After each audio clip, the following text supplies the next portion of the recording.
Welcome back to Communication Performance. At Communication Performance, we correct contracts written by attorneys. Now, this is, I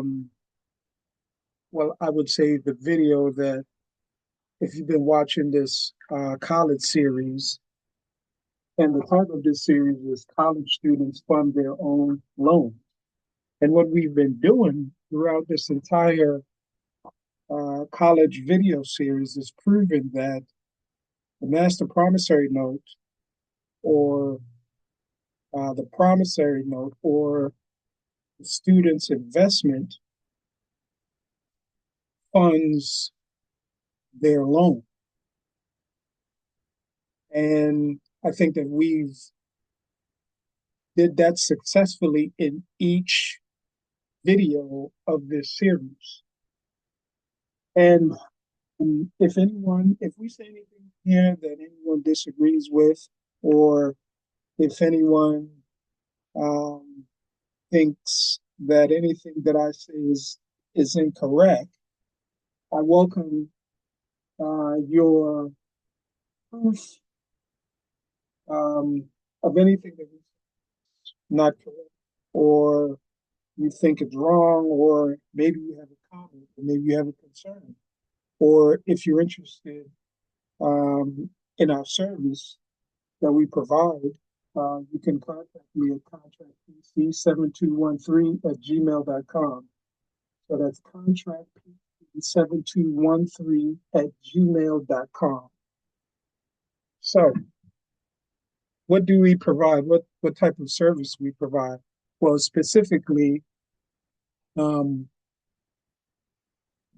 communication performance provide a plethora of services, but it's geared towards contracts, right?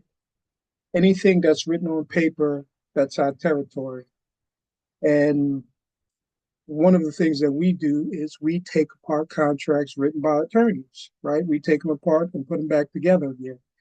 We do that through a forensic analysis and show all the flaws of the contract.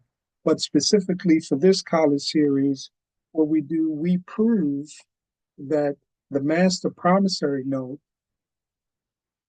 is an investment that the bank purchased, and that master promissory note that the student endorse funds their loan. So um, in this video, we're gonna prove that, but we're gonna do that using an actual copy. It's a blank copy of a master promissory note, and we're gonna go into some of the language. But as far as our service that we provide, specifically when it comes to proving that the master promissory note of the student funds the student's loan, um, we are able to show in law, state and federal, we're able to show within the contract of the master promissory note, um, we're able to show through accounting, the accounting process of the bank and the bank payment process, that um, the master promissory note or the student's investment that um, the bank purchases, the bank purchased uh, the student's investment, and that investment funds the loan, right? So through our forensic analysis, we're able to provide evidence that that is the case, and we also evaluate the master promissory note itself, um, specifically the language of the master promissory note, and the different um, benefits that it provides, or curve outs that it provides the student to be able to prove or to be able to fund their own loan, rather. So, um, yeah, so we're able to accumulate all this evidence, put it together in a cohesive package, and we can testify to the validity of our forensic analysis, proving that the student um, fund their own loan with their investment, which is the master promissory note. And we do that strictly by using the law, contract law, the language of the master promissory note, the bank payment process, um, accounting, and we're able to um, prove that the student actually funds their own loan. So, there's actually they're actually paying for the loan two and sometimes three times over when the payment was made with that master promissory note. And we're pretty confident in our process. And again, I said that, like I said, we're going to show you with the master promissory note and some other documents and prove our case once again. And hopefully, we should be able to wrap up this series. But of course, on this channel is going to be ongoing videos analyzing documents, analyzing law that proves that not only from the student's perspective, but um, from the perspective of a loan, from the perspective of lending or extension of credit, that the issuer is actually funding their own loan, right? Because the very definition of bank or banker, and I would say this is a crude definition, but it's accurate, is that a banker don't use their own money. And banks don't have any money or credit sitting to the side earmarked for, to give somebody some of their property. Doesn't work like that, right?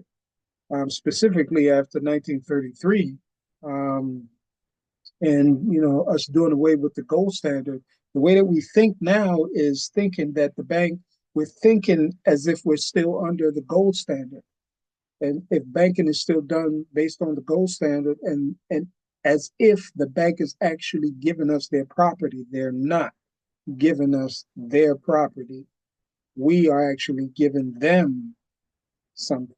We're giving them value for rights, but we don't understand that, right? We're giving them promise to pay, and that promise to pay is credit, right? So, as I said, we're able to testify to the validity of our forensic analysis, whether it's in a court trial, civil or criminal, whether it's administrative hearing, um, whether it's arbitration. We're able to testify to the validity of our findings that and prove that the investment issued by the issuer or the investment of the seller purchased by the bank is value that the bank is getting, and then the seller, or in this case, the general creditor, supposed to get rights, which is a right of action, which is the deposit, right? The bank owes the general creditor a deposit, which is defined in law, 12 USC 1813, paragraph L. A deposit is defined as a bank's debt, right? That's crude definition. But basically, it's the debt the bank owes the general creditor. And if you understand accounting, a deposit is formulated from um, double entry bookkeeping, right? Because you um, do the credit, well, you input uh, under the asset side of the balance sheet, of the bank's balance sheet, the bank gets an increase in cash, and then based off of double entry bookkeeping, then a deposit is the reciprocal formulation of that credit that the bank gets under the asset side of their balance sheet. And the deposit under the liability side of the bank's balance sheet based off of that transaction is the same amount on under the liability side, which is the deposit, which is the debt the bank owes the general creditor, which would be the student in this case, if the student issues the promissory note or the bank purchased the promissory note, which basically we're talking about the same thing. So um, we're going to get into it. And first, we're going to start off looking at the master promissory note.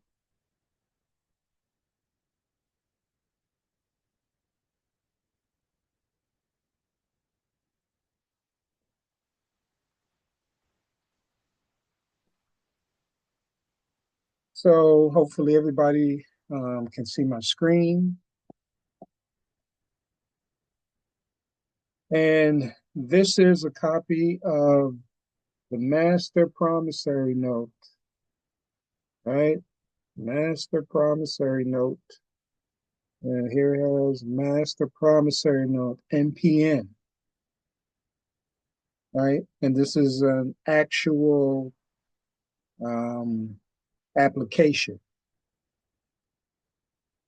or an actual blank note that hasn't been filled in or endorsed. So let's go to the good stuff.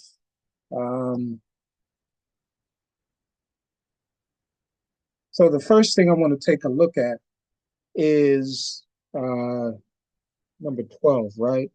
And we're going to take a look at specific words, well, one specific word rather, and it's this word, loan. So in the previous videos I've done in the series, we've defined what a loan is based off of the Federal Reserve definition, right? So I think it's good to start out with that definition, so we start out on the right track, right? Because the loan is not what we've been conditioned to believe a loan is, because we have the understanding or um, we have the miseducation or misunderstanding that the loan is when the bank is actually giving us something, right? That would be the case if the bank was giving us their currency, right? And when I say currency, because there's different types of currency, but specifically when I'm talking about um, like Federal Reserve notes. If the bank was giving us Federal Reserve notes, that would be the bank's property that they're giving us, but they're not giving us that, right?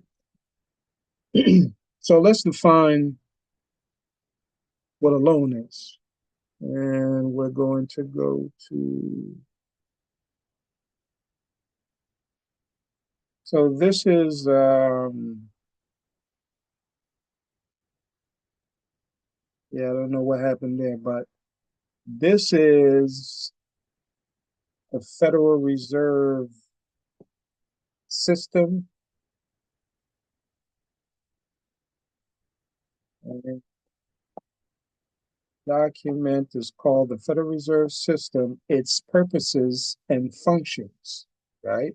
The Federal Reserve System's its purposes and functions. And you can see the Board of Governors of the Federal Reserve System. Right? That's what it says. And this document was written in 1939. if I can make this a little bigger. Now, this document was written in 1939. So what we're going to get from this particular document is a couple of things. The first thing we're going to get is the definition of what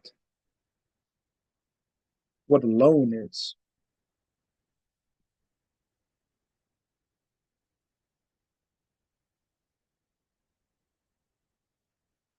Okay, so we're on page 40, I believe.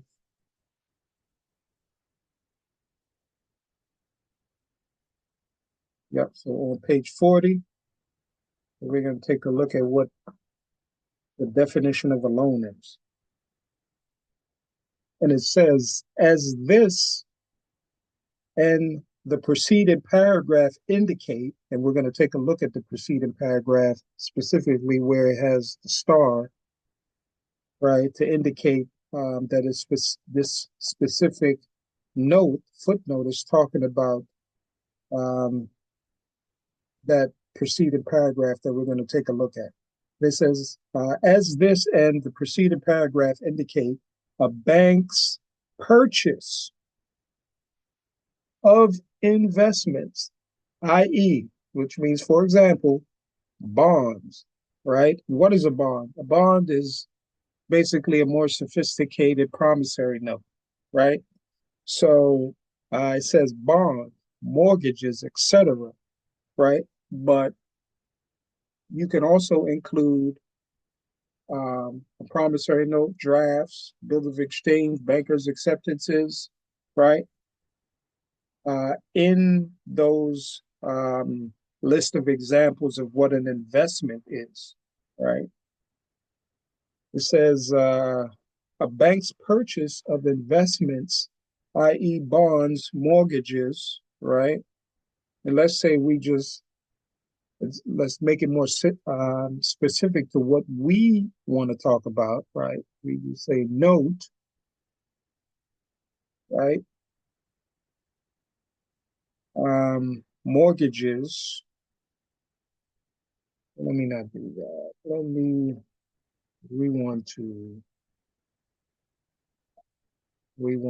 include, let's include the bond, and then we just put note right here, right?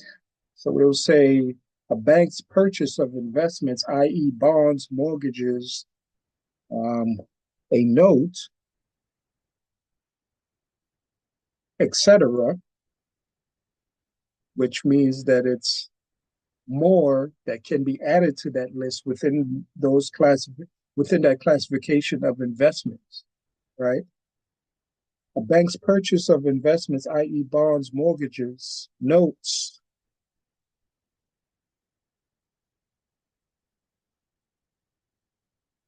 is an extension of credit, right? Let me repeat that. A bank's purchase of investment, i.e., bonds, mortgages, notes,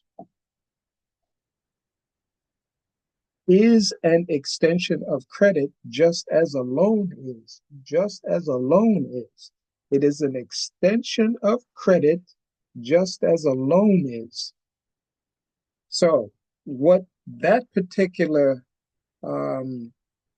phrase is saying is that when the bank purchase investments such as bonds, mortgage, notes, it is an extension of credit just as a loan is, right?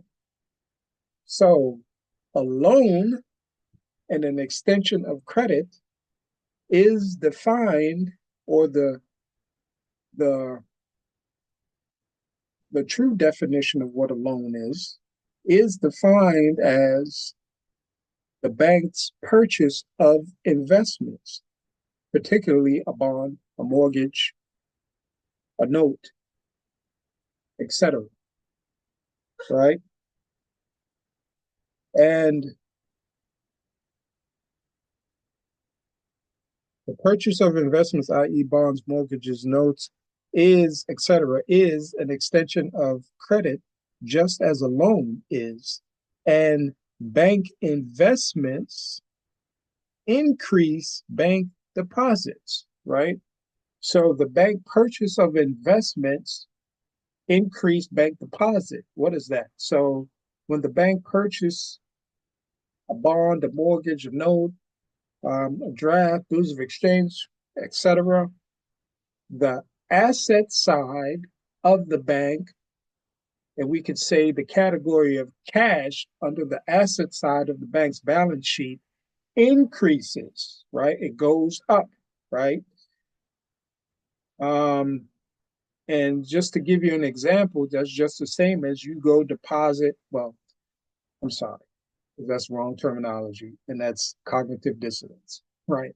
When you um, when the bank purchase a Federal Reserve note, let's say you go to the bank and you say, I want this to go into my account, right? So the bank purchased that $100 Federal Reserve note and it increased in cash on the asset side of the bank's balance sheet, right? So in this particular case, when it's talking about a loan, right, which I submit is the same process happens whether you're talking about you giving the bank, you know, 50 or $100 to put into the account, which is really accounting, right? Because there's no physical account holding anything. It's all virtual, it's imagery, right? It's electronic spreadsheets, it's accounting. So when you give the bank, say, put this $100 in my account, or you say, okay, the bank purchased your security, which is the definition of a loan, or purchase your investment, which is the definition of a loan, the bank, the cash on the under the asset side of the bank's balance sheet increases. But then um, it says the bank investments increases bank's deposit, right? It says, and bank investment increases bank deposits. So the bank deposit, which is on the liability side of the bank's balance sheet. So you have the asset side, which the cash category under the asset side increases over here. And then you have the liability side, which the deposit increases over here. So both sides of the bank balance sheet increases, right? So this on this side, which is the asset side, the bank is the creditor, and your persona is the debtor, right? On this side, the your persona is the creditor, and the bank is the debtor, right? And I say your persona because the bank is a fictitious person. And of course, a man or a woman cannot make contract with a fictitious person. So your persona or your legal person, right, is the borrower under the credit, the asset side, right? When the bank gets a credit, its cash increases, right? And then under the liability side, right, your persona is the creditor because a deposit is formulated based off of double entry bookkeeping, based off of the normal course of business of a purchase and sale methodology. If you make a purchase, right, then you have a debt that has to be paid, right? You incur a debt. When you make a purchase, you incur a debt, right? Um, so under the liability side, the deposit increases, which is the bank's debt. The bank owes um, the general creditor, which in this case would be the persona or legal person of the student, right? And you see your name written in acronyms, right? That is a persona, right? That is a fictitious person, right? Just as a bank is a fictitious person, right? Because a man or woman cannot have a meeting of minds with a fictitious person. And we know that based off of the Supreme Court ruling, not only the Citizens United case, but even before that, the Supreme Court said that banks can make contracts, right? Um, and then, we're going to show you that credit is basically a contract, right? Credit is formed based off of a contract. Well, um, that's one perspective, and I'll discuss both in a minute. So the deposit increase. So the bank owes a deposit.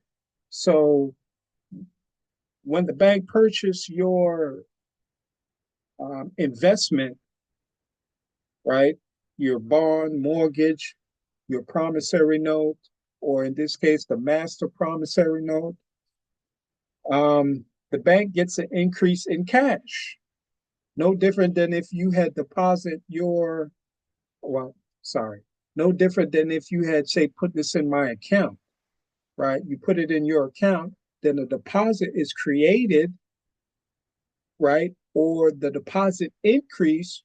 So because the bank, you put in $100, the bank owes you $100 as a deposit, because the deposit is the $100 the bank owes you, because the deposit in law is the debt the bank owes you, which you are the general creditor.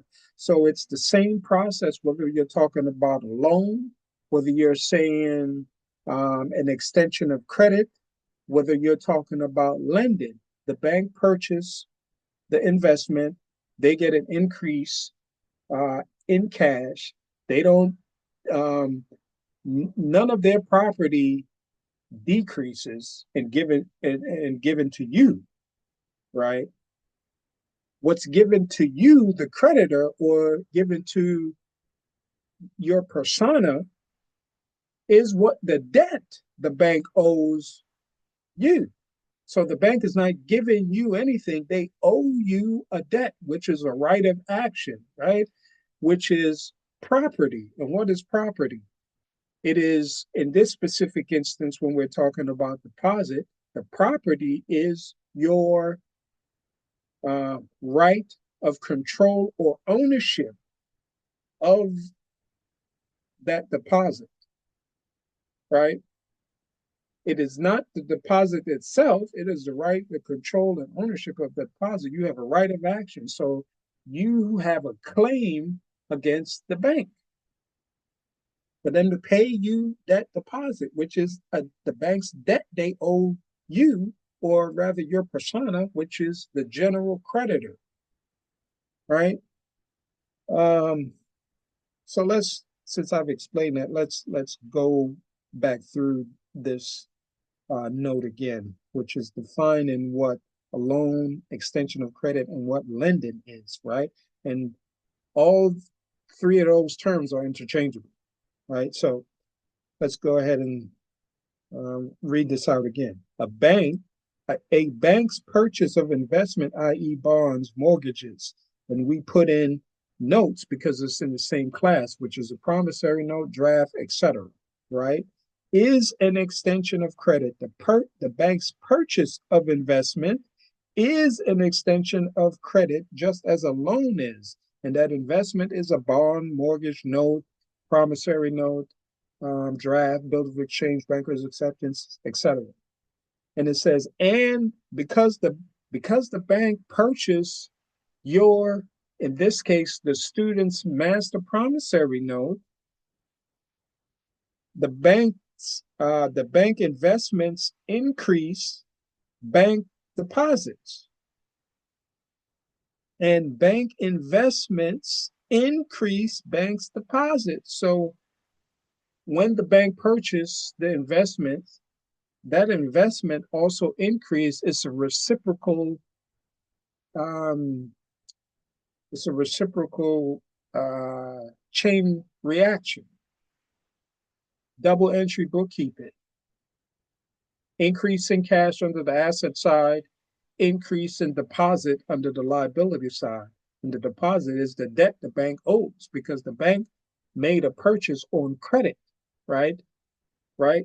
Um, so the bank investment increase and bank deposits increase just as bank loans do, right? Same process, just as if you say, put this $100 in my account, it's the same functions happen, right? For the sake of simplicity, for the sake of simplicity, the term lending and extension of credit are often used where the purchase of investments by banks as well as lending by banks is meant. Okay, so what it's saying is the term lending and extension of credit and um, the term lending and extension of credit are often used where the purchase of investments by bank as well as lending by banks is meant. So when they say a bank loan, right, or an extension of credit, or they say lending, that means that the bank makes a purchase of your investment. So in this um, in this situation, in this scenario, when we're talking about the college student is the lender. The bank is, I guess, they refer to as the, I believe it's called I can't remember what it's called, but the bank is the bank purchased the security. Okay, let me explain it this way. So the student issues the security. The bank purchased the security, but the bank's persona, the bank purchased the security from the bank's persona, right? But under the asset side of the bank's balance sheet, the student's persona is the borrower because under the asset side, the bank is the creditor. I know it's kind of confusing, right? But under the liability side of the bank's balance sheet, the student's persona, right, or legal person, the student's legal person is the creditor, and the bank is the debtor under the liability side of the bank's balance sheet because the bank owes a debt to the student's persona, right? So when we think about lending and loan, we have to re-educate ourselves that it simply means when we hear loan, extension of credit, lending, it simply means the bank's purchasing the security. And how do we know that the bank's purchasing security? Because once the bank acquires the security, well, or rather, because acquire and purchase is basically the same, it's interchangeable. But when the bank accepts the security, right, the bank gets security interests of that investment, right? So they have a right of action. They have security interest in that investment, right? So they have control or ownership of that investment, right? The control or ownership is the property, not the actual thing, right? So to have security interest it must mean that there's been a transfer of rights, right? So the bank acquires value, but they also acquire the right of control or ownership of the security, right? And because they purchase it on credit, then the bank owes the bank um, have to give you a performance which is to reciprocate or an exchange of your investment or your promise to pay. The banks give you a promise to pay, which is the deposit under the liability side of the bank's balance sheet. So, in essence, there is an exchange, right? You agree to a performance. The bank also agreed to a performance, and that performance is a promise to pay. Each party um, gave a promise to pay implicitly or explicitly. A contract has been formed, right, through that exchange. So um, now we understand what the definition of a loan, extension of credit, lending is. Banks don't give extension of credit from the perspective that we're talking about, right? They owe a deposit, which is a debt. They owe a debt to the general creditor, right?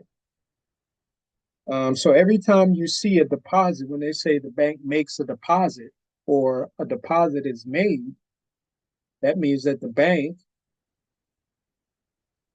got a sum of money or funds under the asset side, which increases the bank's cash,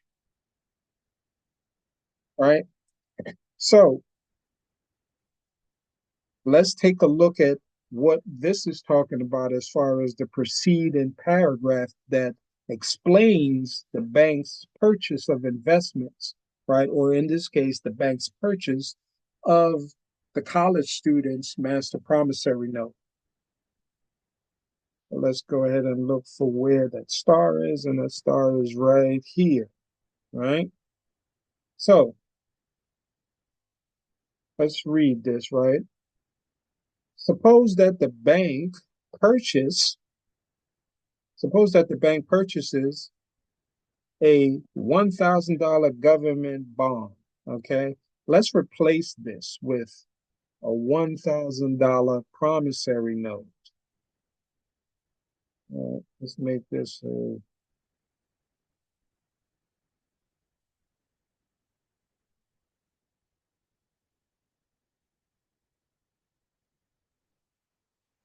or rather, we make this a master promissory note. All right, we make this a $1,000 master promissory note. Suppose that the bank purchases a $1,000 master promissory note of the student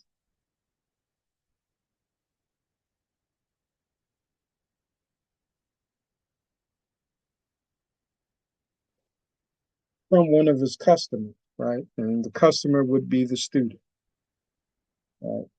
I guess I was a little bit too fast there.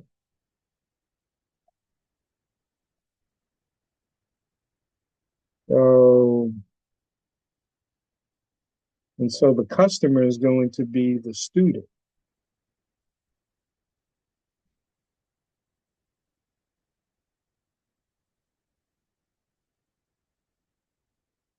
right? Suppose that the bank purchases a $1,000 master promissory note from one of from one of uh, from a student, right? The student does not want payment in currency, right? What are they talking about currency? They talking about Fed Reserve notes, right? Which are also promissory notes, right? But these are promissory notes that's made legal tender, and I believe that I explained how the master promissory note or a promissory note issued to the bank becomes legal tender. We've explained that in previous videos. We might go through that again. I'm sure we'll go through that again in this video. So it says the student does not want payment in currency, right? Which is Federal Reserve notes, right? He wants payment in deposit credit, all right, which is book book entry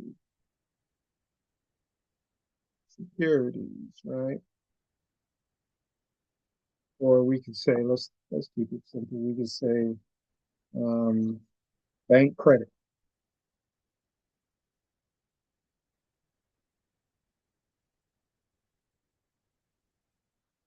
which is bank credit, right? The same credit that's on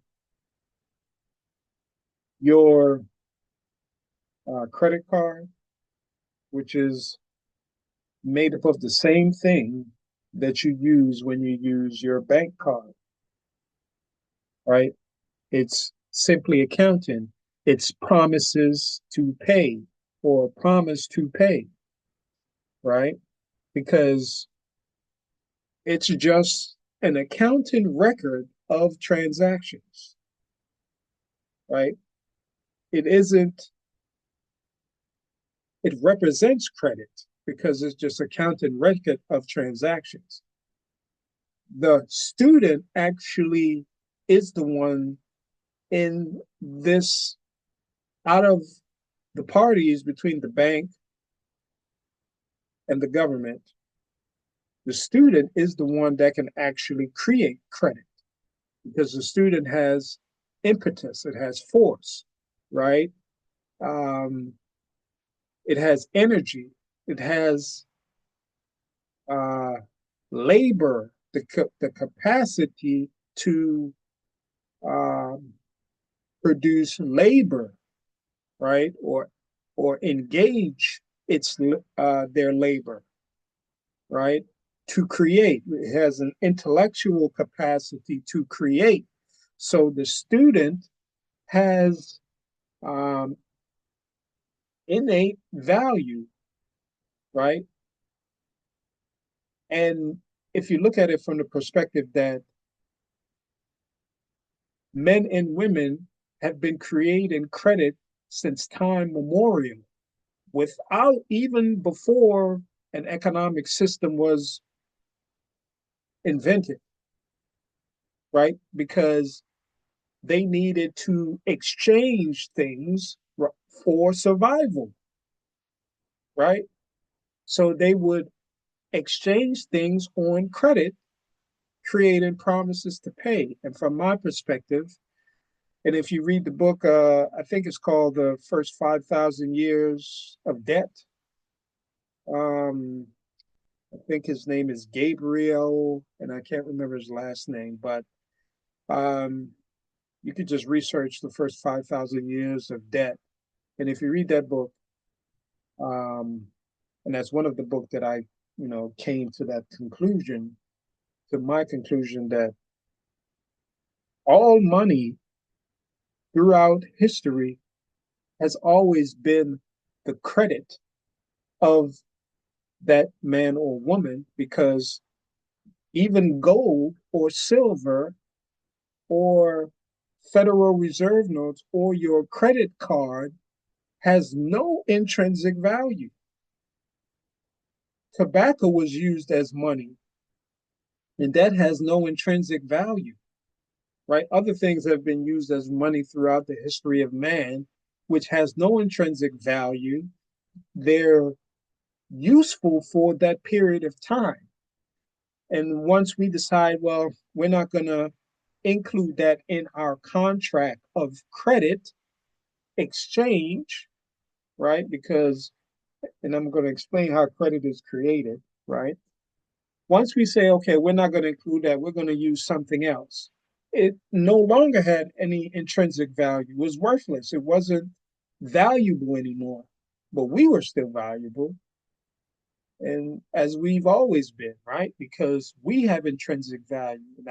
And I explained because we're able to produce or engage our labor to create things, right? We have energy, right? We have mass, light, right? Um, we have intellectual capacity that gives us the ability to create, right? So we have physical, and you could say we have physical and mental capacity to produce labor from the physical and mental capacity, right? I guess you could say that. So the man and woman is the only, in this scenario, right, from an economic perspective, is, well, let me not go too far on a limb. In this scenario, when we're talking about the student, the bank, and the government, right? The student, the man or the woman, is the only thing that has intrinsic value. The currency or legal tender has no intrinsic value but what we make of it based off of contract.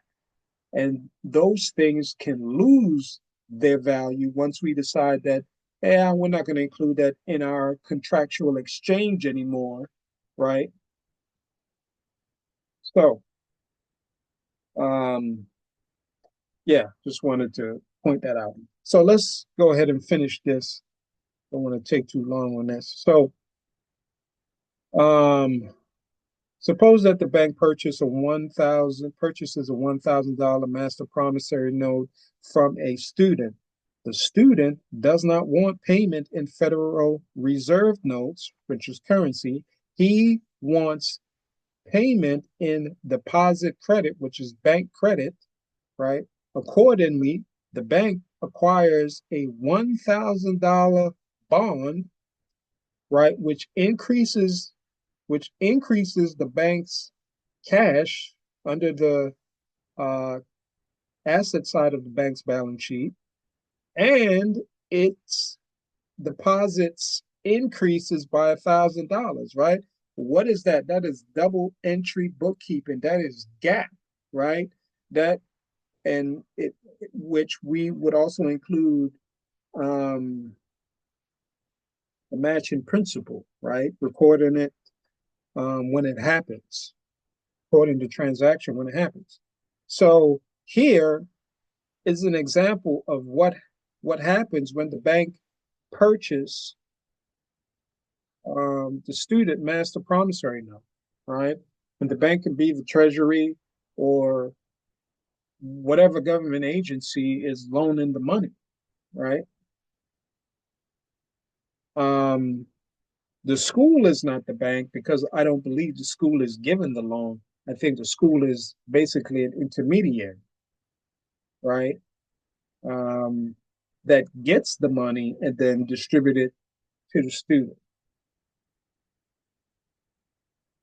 So accordingly, the bank acquires $1,000 bond, and it's which increases its assets as cash under the asset side of the liability sheet, and its deposit under, I'm sorry, increases cash under the asset side of its balance sheet, and and its deposit increases under the liability side of its balance sheet by $1,000. So its asset goes up $1,000, and its deposit goes up $1,000. So I hope you understand. Every time the bank increase or buys a security, or there is a um, money is given to the bank to be put into an account, or if there is a loan, which is when the bank purchase um, an investment such as a promissory note, such as a master promissory note, or in this case, the bank will purchase the student's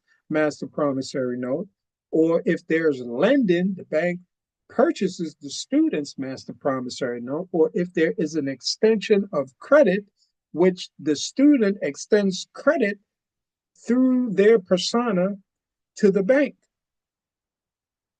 right? Because there has to be an extension of credit for the bank asset side, their cash to go up. They have to get something for that to go up. Just as when you give them $100 and say, put this in my account, the asset side goes up and so do the deposit, right? So that is an extension of credit when the bank purchase the note from the perspective of if you're just giving it to them to put in your account, or if they say it's a loan. It is the same function that happens, right? The same process, right? So the $1,000 bond and its deposit increased by $1,000. The bank acquires $1,000 bond, which is their asset, and then its deposit increased by $1,000, which is the liability, right, that the bank owes. The bank's currency is not involved in the transaction and remain what it was. This is telling you that the bank doesn't, the way that we've been educated, the bank doesn't loan anything. It gets, right? Now, you may say, well, the bank says, let's take a credit card, for example, right? Or let's take a loan, right? What we perceive as a loan, right? Um, because these terms are just they they're just full of misinformation and confusion, right? To trick us, and that's been done on purpose, so we don't know what is really going on, right? So we can be controlled. It's obvious. Um, so when the bank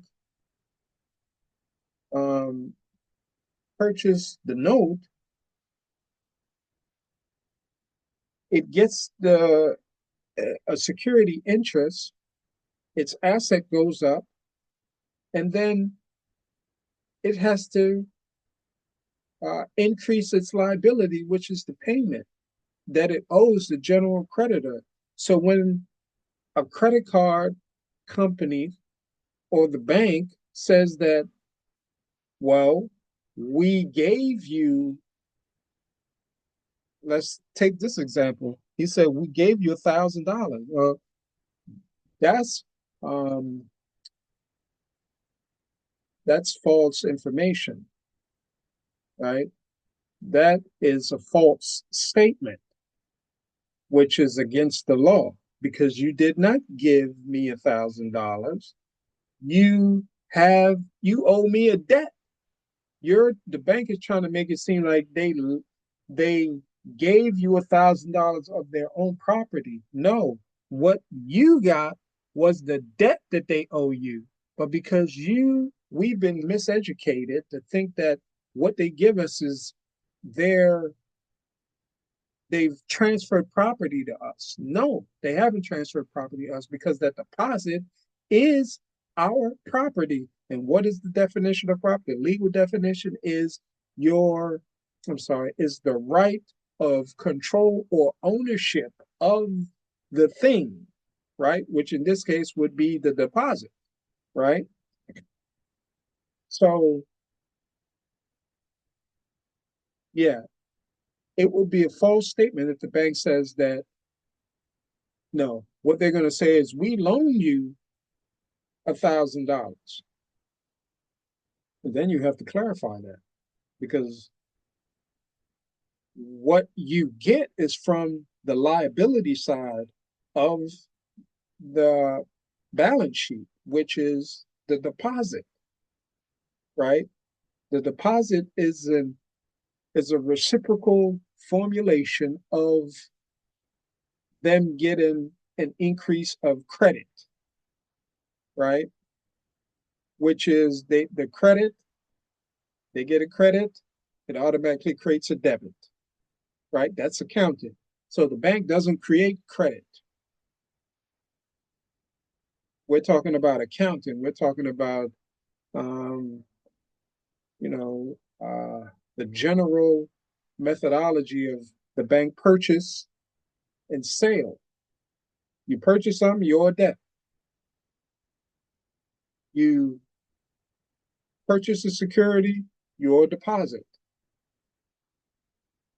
The student gives an extension of credit, the bank owes a deposit, which is a debt. The student lends the bank money, lends the bank credit, or you could say money because credit is money. The bank owes a deposit. It deposit increases, and that increase is the deposit or the debt the bank owes the student, and the student persona is the general creditor of the bank under the liability side of the bank's balance sheet for that transaction, right? So when the bank says, well, we loaned you $1,000, we're like, no, you didn't loan me anything, because the definition of a loan is when you purchase my investment. So I loaned you $1,000 because you didn't give me anything. What I got was my deposit, which I have a right of action, which I have the right to control, um, or ownership of that deposit under the liability side of your balance sheet. And on the credit side of my balance sheet, I'm the creditor, you're the debtor, right?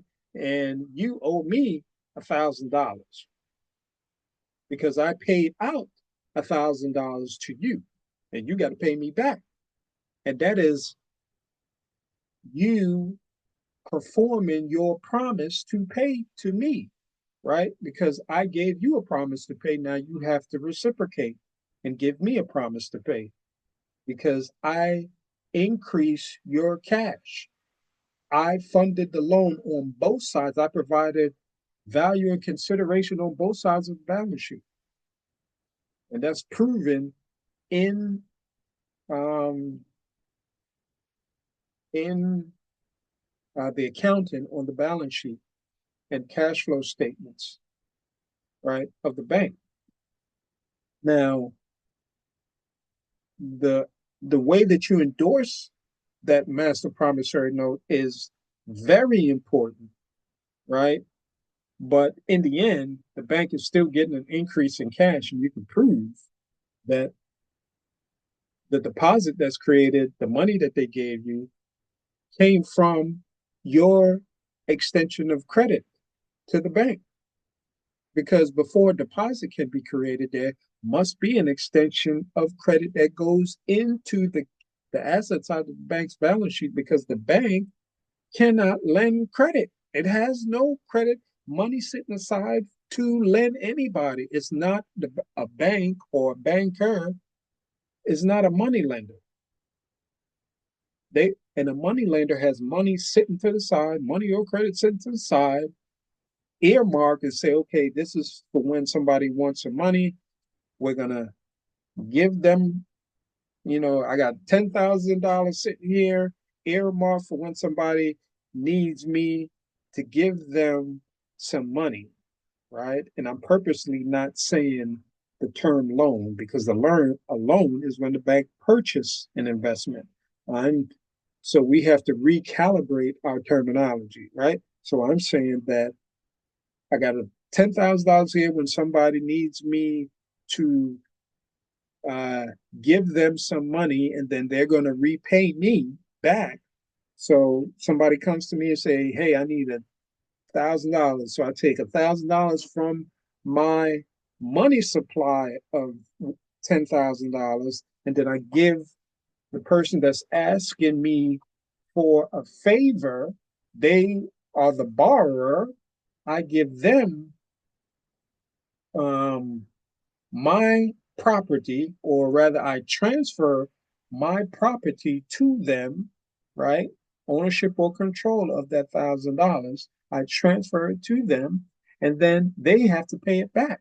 But that's not, and then my property is decreased, right? Which is the right of or control of that $10,000 is decreased by $1,000, right?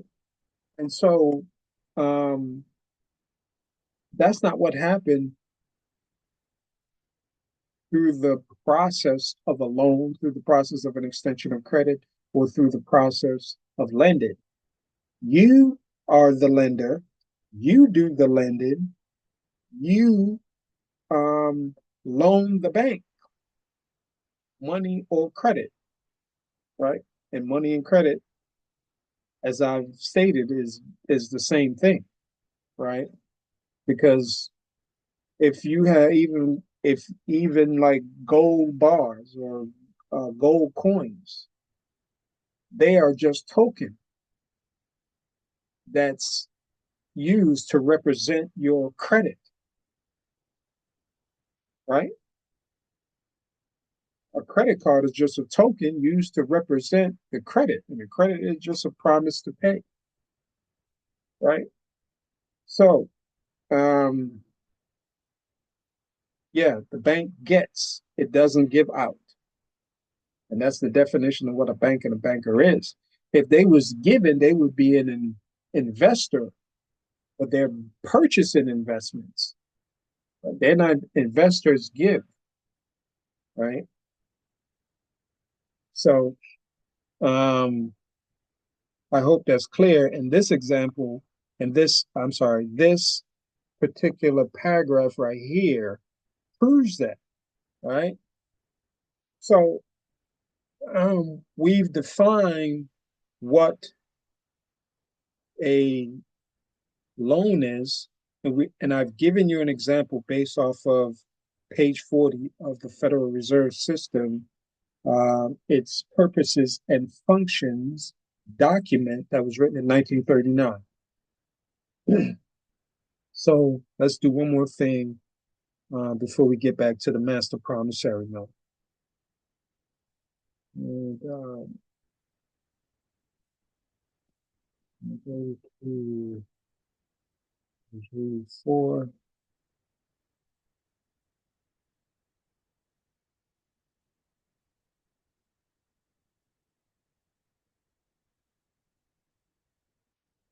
That's 82.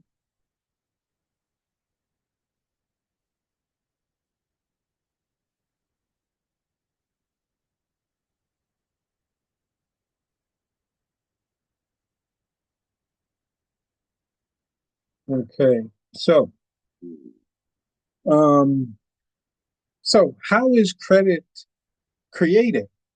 Okay, so from my perspective, there's two ways. This is going to speak about one of those two ways, right? But uh, I'll give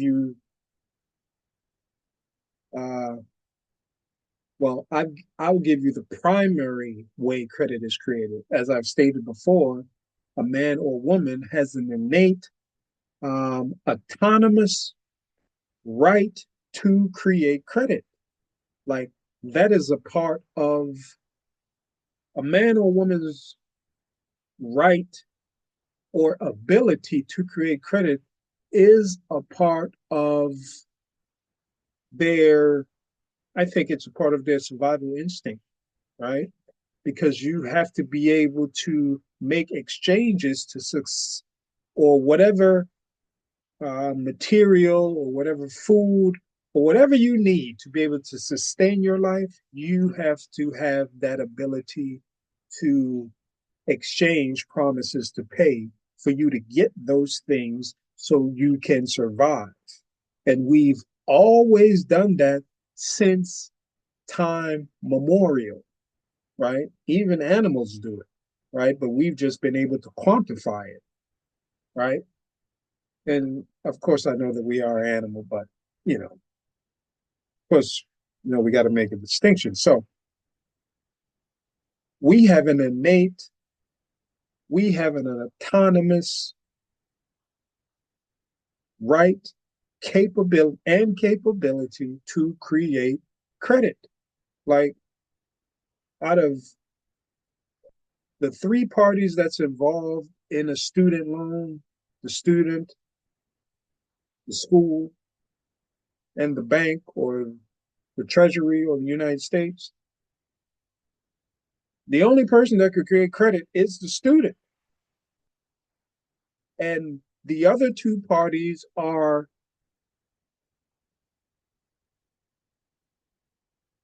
the student is lending to the other two parties, right?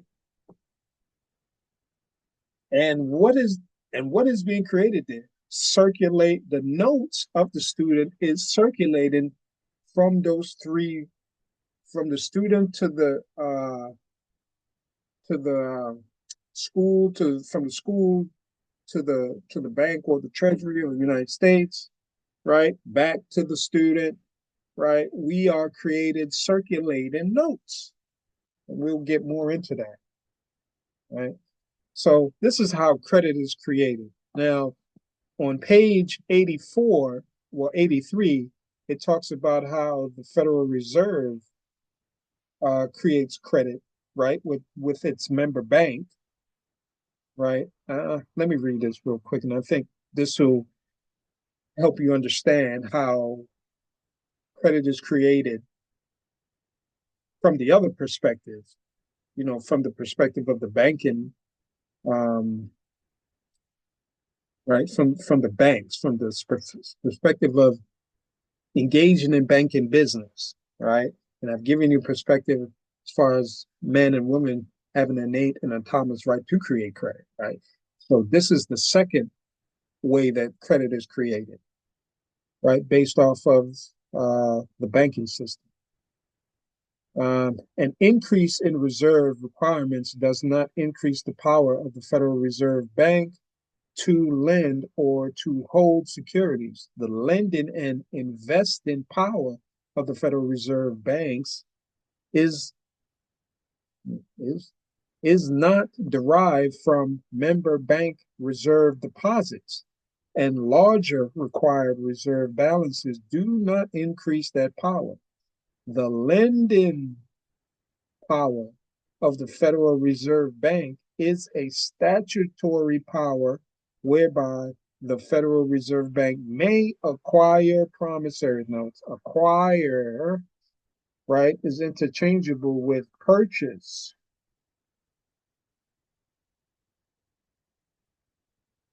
right? Acquire promissory notes, acceptances, bonds, and other obligations, and give in exchange, right? Give in exchange, therefore, Federal Reserve notes or credit. Federal give in exchange Federal Reserve notes or credit to the reserve accounts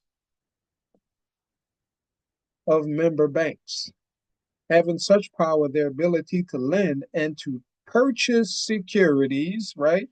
A note, draft, bills of exchange, bankers acceptance, etc., is a security, right? It's an investment, or it's under the categories of investments. Is having such power their ability to lend and to purchase securities, right? Or if they say ability to lend, which you just take and just put a or, right? No comma, which means that it's basically interchangeable. Lend to purchase securities is not limited by the volume of funds deposited with them by their member banks, right? The deposited, right, which is the um, well, I'm sure they're using that in the sense that that it's a debt that's owed, right? Because if the member banks give them something, their cash increase, the central bank cash increase, but the deposit of the central bank also increases, right? So now let's get to how credit is created from the perspective of a commercial bank, which may also be a member bank of the Federal Reserve, or a credit union, or any type of lending institution or depository institution, and customer or its customer, right? Or in this case, the student and the Treasury, right? From the perspective of a a quote unquote student loan, right? Now, and student loan doesn't mean, right? And I make a distinction between student loan versus the word loan, right? I would say that we're going to make a distinction. This is more so a title. This is a process, right? Which is the bank purchasing the security. All right. So how is credit created from the perspective of a student? Credit in general is a matter of monetary agreement, monetary agreements, right? So monetary agreements, promise to pay, promise to pay. An exchange formulates a contract. And this is played out, and you could say this is the liability, the asset side, the liability side, and then you can reciprocate, right? Because the lender, which in this case would be the student, should also keep a balance sheet, right, as their evidence if anything happens. Because if anything happens, the bank is going to say, well, this is our evidence of what happened, and they're going to bring that in court. And the judge most likely will have the bank's balance sheet, right? But the on both sides, it could be an on balance sheet or off balance sheet. But the judge is going to be looking at, he's going to have access to the asset side and the liability side. But the bank generally will only talk about their asset side where they are the creditor and they're saying that you owe them money. Now, after, yeah, so let's talk about, yeah, well, let's read this first and see how credit is created. Let me write this down so I don't forget. We're going to talk about payment, right? The first payment.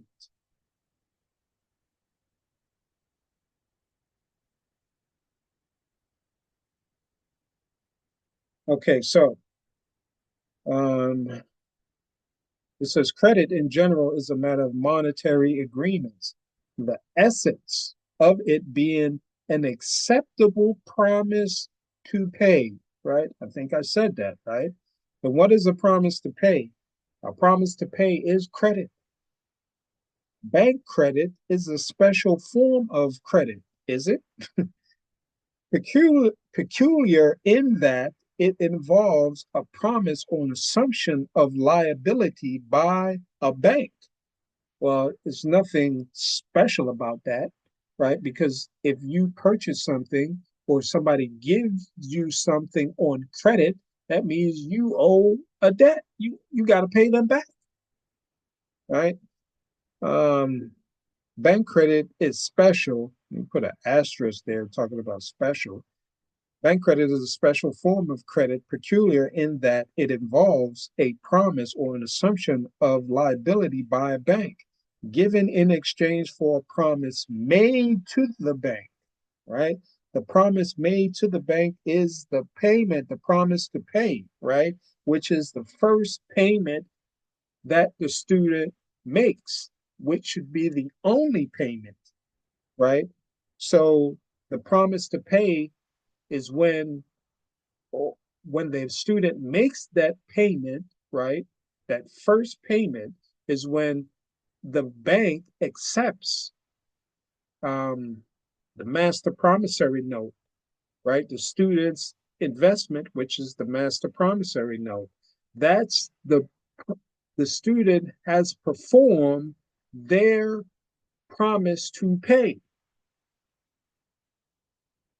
That might go over, your head, but the promise to pay is an instrument that can be used for payment. And we're going to show that and we're going to prove that, right? And that's the payment, right? When the student went in the contractual exchange, and the student has a promise to pay and the bank has a promise to pay, right? On So you can say that this is the bank's balance sheet. This is the asset side, this is the liability side, right? So the student gives the bank the master promissory note, right? Or rather, the bank acquires a master promissory note, or the bank purchases the master promissory note on credit, right? That means that the student performs their promise of payment when the bank accepts the master promissory note and their cash increases.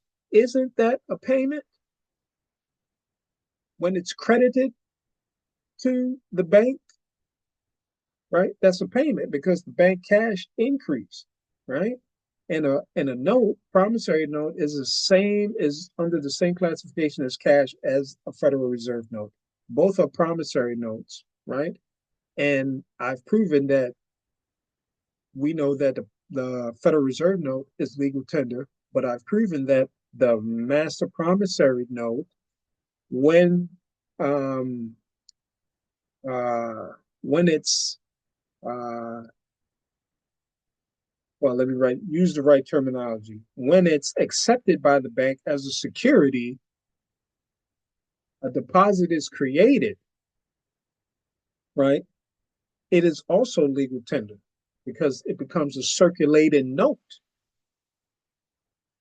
So, asset side increase, which means the bank gets money, right? And then the liability side increase, which means the bank has to pay the debt that it owes the general creditor, right? You're not just going to get stuff over here for free because you got to pay out your debt over here under the liability side of the balance sheet. Looks crazy, but I hope you got that, right? So when the bank accepts the master promissory note of students, that is payment because the bank didn't give anything. The student gave, and the bank's cash increased.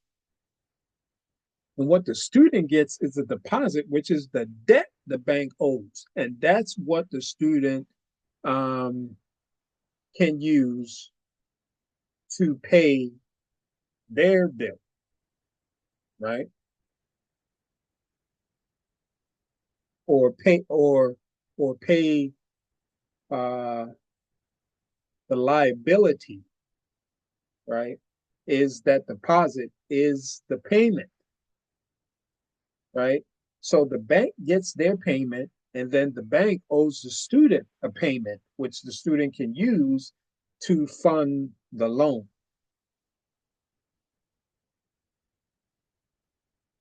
That's the way it should work. But anyway, so let's continue.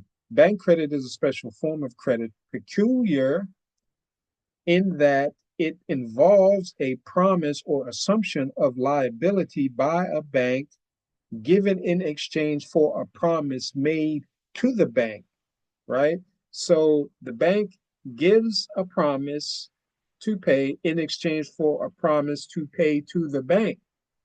When the bank gets the master promissory note of the student, that's the promise made to the bank for payment. And then when the bank pays the deposit, that's the bank's promise to pay the student. Thus, a bank accepts the promise, it's going to say it more in detail right here. Thus, a bank accepts the promissory note of, let's change this word customer to student, and in exchange, the it's talking about the bank, So thus, a bank accepts the promissory note of a student and in exchange promises to pay the student a corresponding amount. What is corresponding amount? An equal amount, right? The face value is talking about the bank gets the face value of that master promissory note, which increases their asset side by the face value of that promissory note. So the same amount has to be given in the deposit, right? And which is what the student has right ownership, control, or ownership of. And and that way, a set off can be done by offsetting the amounts, the equal amounts, right? So set off is the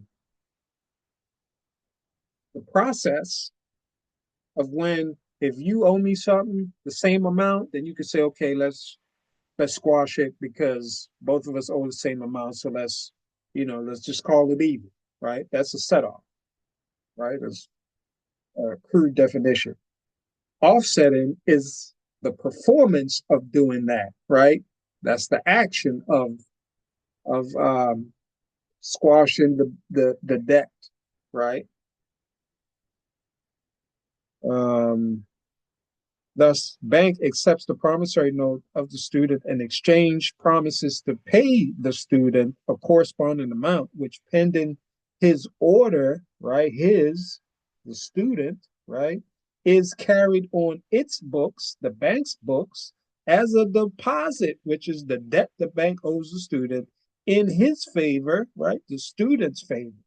Bank credit plays a vital, important part of modern economic life as a source of bank deposits transferable by check, right? It says bank deposits are transferable by check. What is transferable by check? When you write a check, the amount that the bank owes you is what you're transferring. That is your money. That is your right of property, right? And here is saying the same thing. You say you can transfer the deposit is what you transfer by check, which is the debt the bank owes the general creditor. Whether you say, hey, put this in my account, or whether you say, okay, purchase this security or purchase the loan contract, right?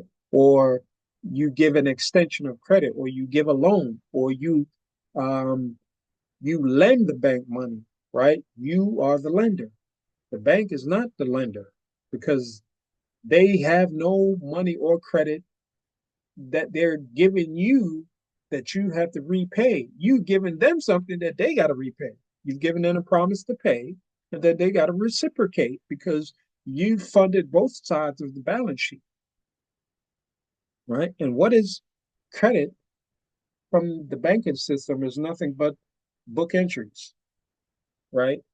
And well, actually, I'm going to prove that your credit is converted into book entry securities or bank credit, right? And I'll show you that in a second. Um, it says, as a source of bank deposits transferred by check, it provides the funds which with which the bulk of monetary payments is affected.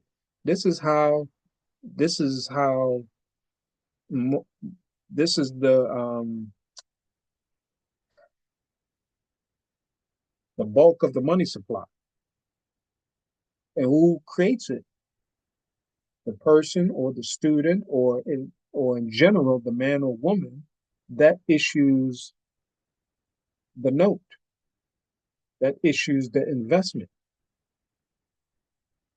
Um, it is always interchangeable with legal tender, right? They're talking about bank credit. but for the most part, it is not derived from legal tender, right? Nor does the volume of bank credit bear any rigid relationship to the volume of legal tender money. That's very important. It says it is interchangeable with legal tender, right?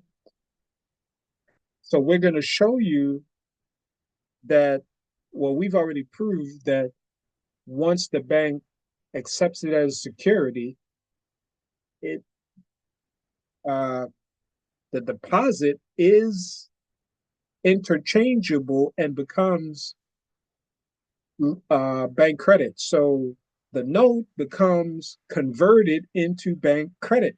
The face value of the note gets converted into bank credit, right? And this is why it says it's interchangeable with legal tender, because the note is legal tender once the bank accepts it um, as a security or negotiable instrument. It becomes a circulated note, right? Which is legal tender. Um, it is always interchangeable with legal tender money, but for the most part, it is not derived from legal tender money. Nor does the volume of bank credit bear any rigid relationship to the volume of legal tender money. If the volume of loans that the bank could make and of deposits that they could accept were limited to the volume of currency in existence, bank credit would not have the utility it now has in our economic system, right? Because the credit is elastic, it expands the money supply. Bank credit is a means by which wealth in other than monetary forms can be transmuted temporarily into monetary forms. As when, for example, a man borrows $1,000 on mortgage or collateral security and thereby obtains monetary funds without selling his property. Major, right? And um, and I explain why are you the borrower, or rather your persona is the borrower, right? Because you issue the note to your persona, and your persona sells the note to the bank, or the bank purchased the notes from your persona, right? And then the deposit is created, and your persona has rights of property or rights of action, which is um, control or ownership of that deposit, right?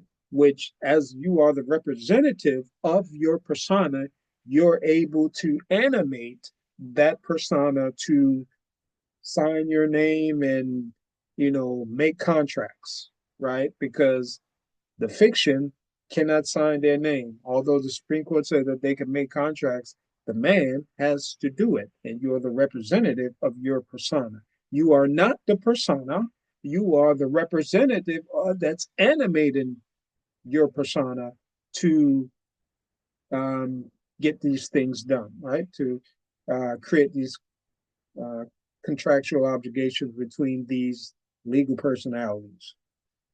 Okay, so we've proven from this document, we've defined what loan, extension of credit, and what lending is, right? That's when the bank purchase the students, in this case, the college students' master promissory note, right? We've also proven that, we've explained the first or the primary way credit is created is the man or woman innate and autonomous innate uh, right and autonomous capability to create credit, right?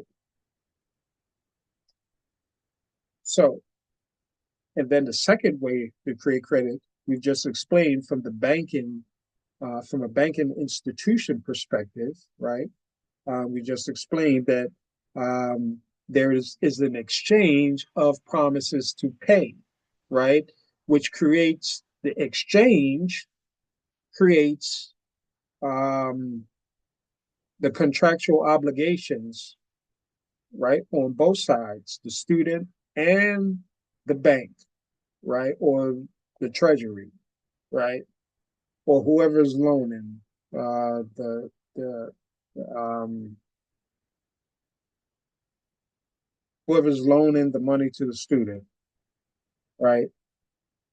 There's a reciprocal duty, there's a reciprocal performance, right? That has to be that's made by contract or agreement that has to be fulfilled, right? And then we also explained that the payment, the promise to pay when the bank accepts it, is the payment to the bank, right? And that payment increases is evidenced by the increase of the cash under the asset side of the bank's balance sheet.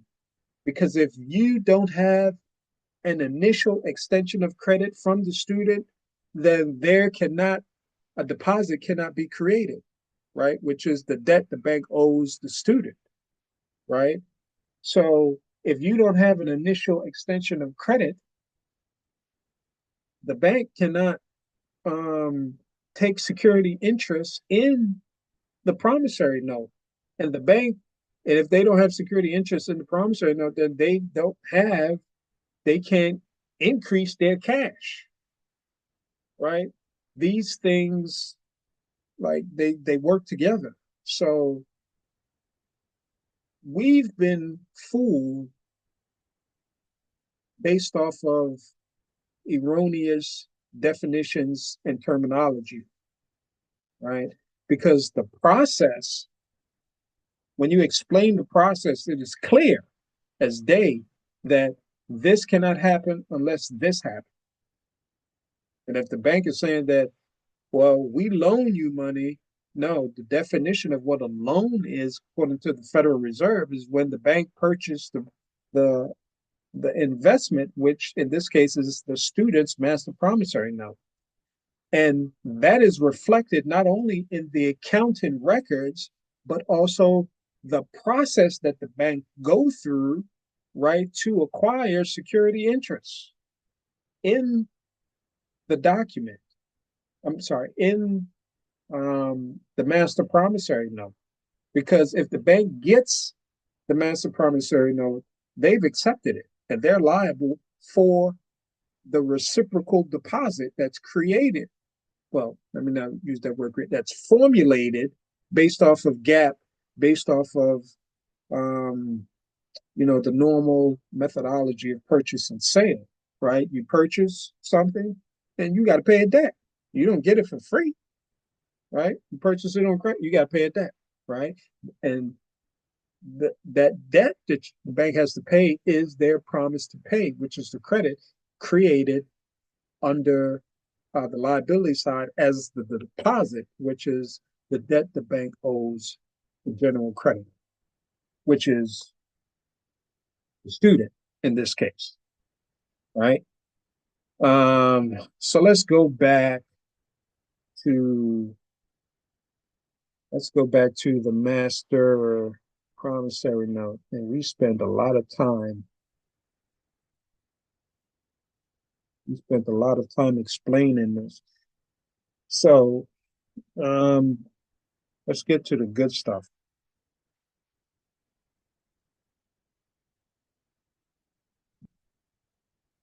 What's happening here?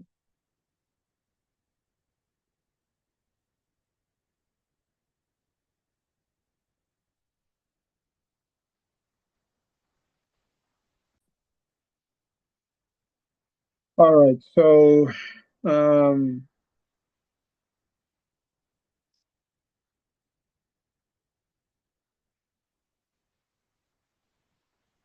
so some of the terms in this is deceptive, but there's a way based off of there's a way to get around this based off of the way that you endorse the master promissory note. And I think that I put in here different, oh, must have put it in the other one.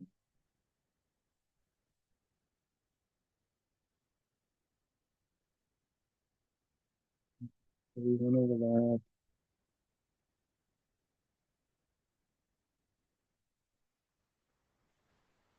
So let's see if we can just get to the meat of things.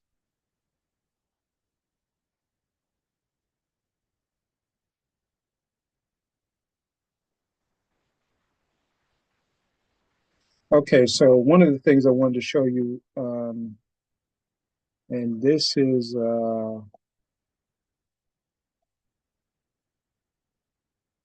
this, yes, this is under the borrower's rights and responsibility, which is referred to as the BRR, which is a part of um, the the master promissory note, right?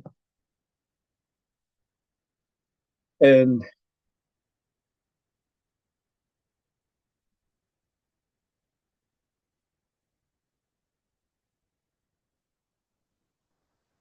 uh,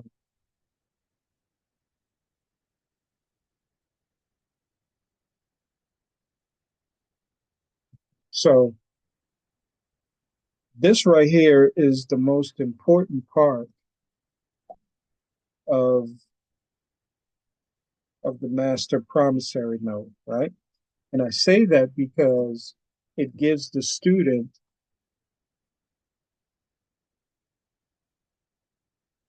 defense and options, right? It is a carve out into um, the student's ability to fund the loan.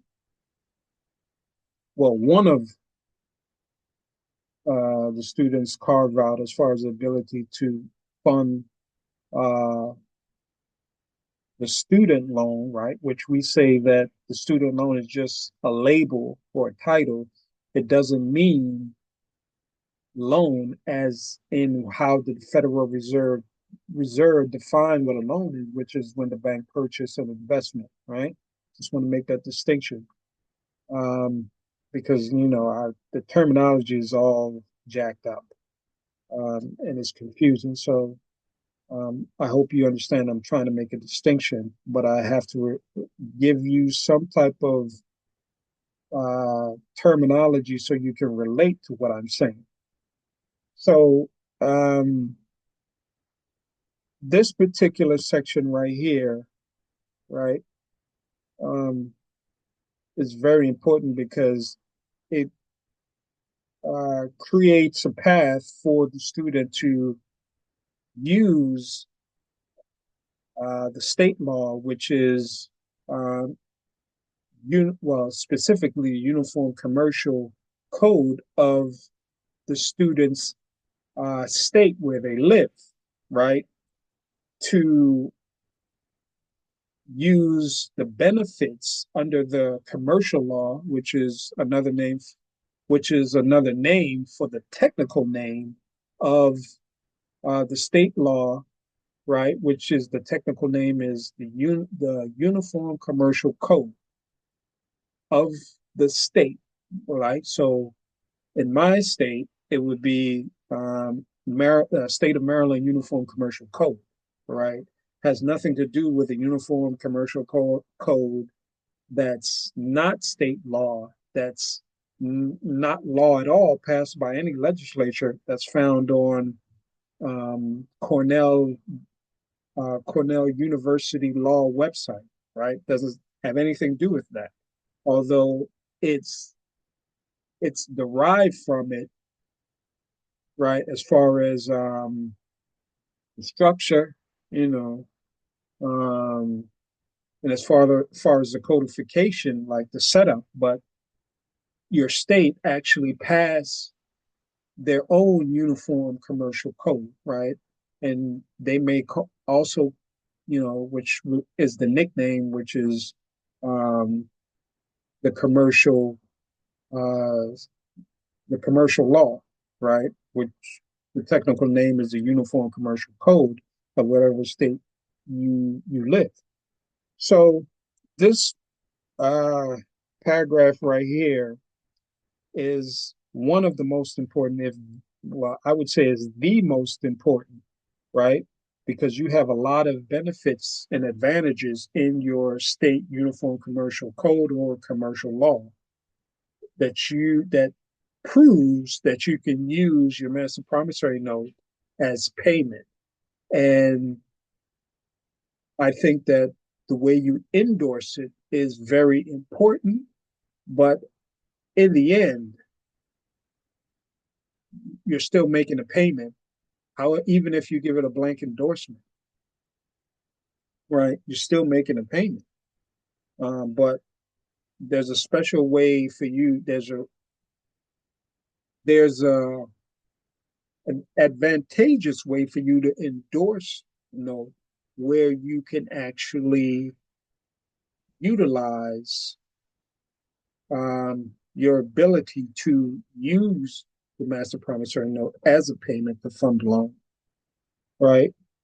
So here it says the terms and conditions of the loan made under the MPN are determined by the Higher Education Act of 1965 as amended, and other federal laws and regulations. We refer to this law, to these laws and regulations as the Act throughout this BBR, right, which is the borrower's rights and responsibilities.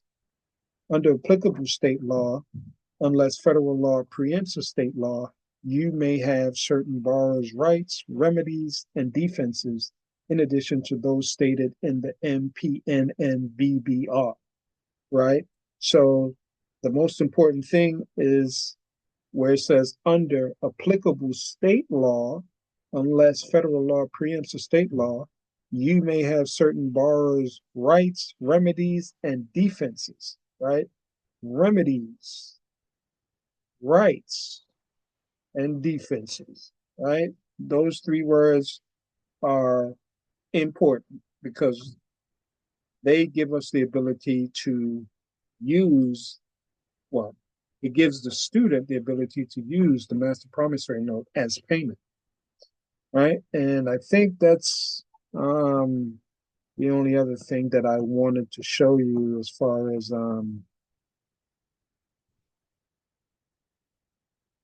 master promissory note.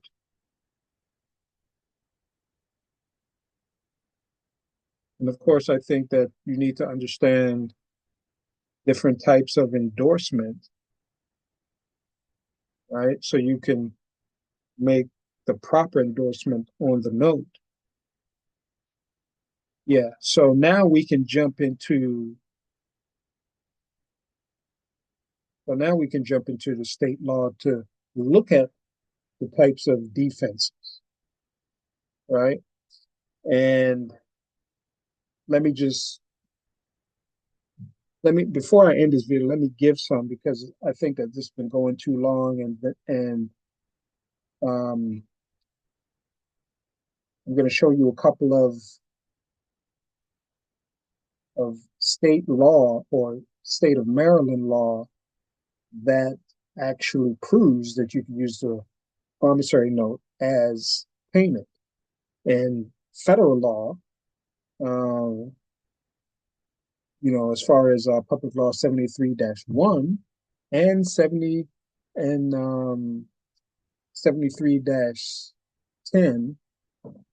and the amendment to that, right, also proves that as well, and so on and so forth.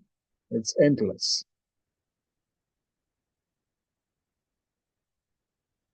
Okay, so this is state of Maryland. This is the Uniform Commercial Code, right? Otherwise known as the commercial law. And this is section 3-310. And it says effect of instrument on obligations which take it, right?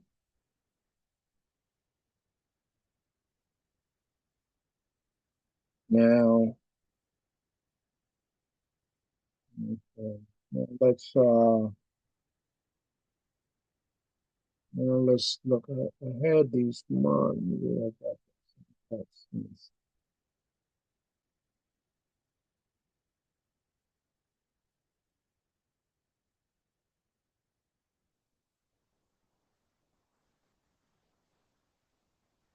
know I have them actually marked.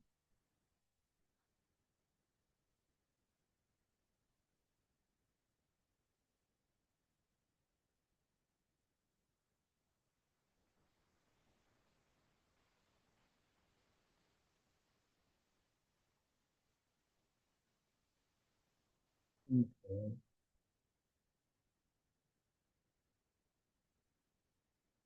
Guess I don't. So what I'm going to do, oh, it's like, oh, no, I don't.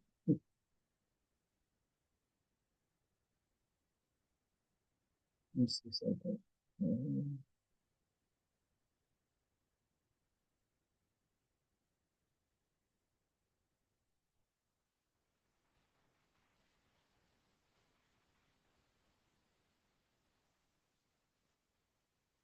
Okay, so I don't have them marked. So okay, so we'll just work with what we got here. So I'm just going to go to the pertinent parts, and then, of course, you can look in your state law for the corresponding section, right, that relates what I have here. That's a complement to what I have here. So we're going to go to paragraph B, or we're going to go to B, and it says, unless otherwise agreed and except as provided in subsection A, if a note or an uncertified check is taken for an obligation, right, which would be um, the which would be the repayment. What happened here, right? Unless otherwise agreed and except as provided in subsection A, if a note or an uncertified check is taken for an obligation, the obligation is suspended to the same extent the obligation would be discharged if an amount of money equal to the amount of the instrument were taken and the following rules apply, right? Let me read that again. Unless otherwise agreed and except as provided in subsection A. If a note, right, if a promissory note or an uncertified check is taken for an obligation, right, which is a debt, right, the obligation is suspended to the same extent the obligation would be discharged if an amount of money equal to the amount of the instrument were taken and the following rules apply. So when the bank takes the note, which the bank accepts the note, it becomes an acceptor of the note. It becomes liable for them to perform their promise to pay, which is uh, payment of the deposit, right? And here it says a note or uncertified check, if taken for an obligation, the obligation is suspended to the same extent the obligation would be discharged if an amount of money equal to the amount of the instrument were taken and the following rules apply. So you got it right there. The note can be used as a form of payment. Let me see here.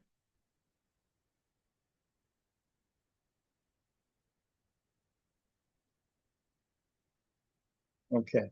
If an instrument other than the one described in subsection A or B is taken for an obligation, right? And what is an instrument? They're talking about a negotiable instrument, right? Which includes a promissory note, draft, bills of exchange, bankers, acceptance, etc. If an instrument other than one described in subsection A or B is taken for an obligation, the effect is I that stated in subsection A, if the instrument is one which a bank is liable as maker or acceptor, that's stated in subsection B in any case. So if there says if an instrument other than one described in subsection A is taken for an obligation, the effect is that stated in subsection A, if the instrument is one on which a bank is liable as maker or acceptor, that's stated in subsection B in any other case. So here's telling you that if the bank accepts the note, it is liable for the deposit, right? Which would be the payment that would, from the accounting perspective, that would be used to suspend uh, the obligation as if it was discharged if an amount of money was equal to the amount of instrument were taken by the bank, right? So let's go to another state of Maryland law, right? This is 3-11, accord and satisfaction by use of instrument.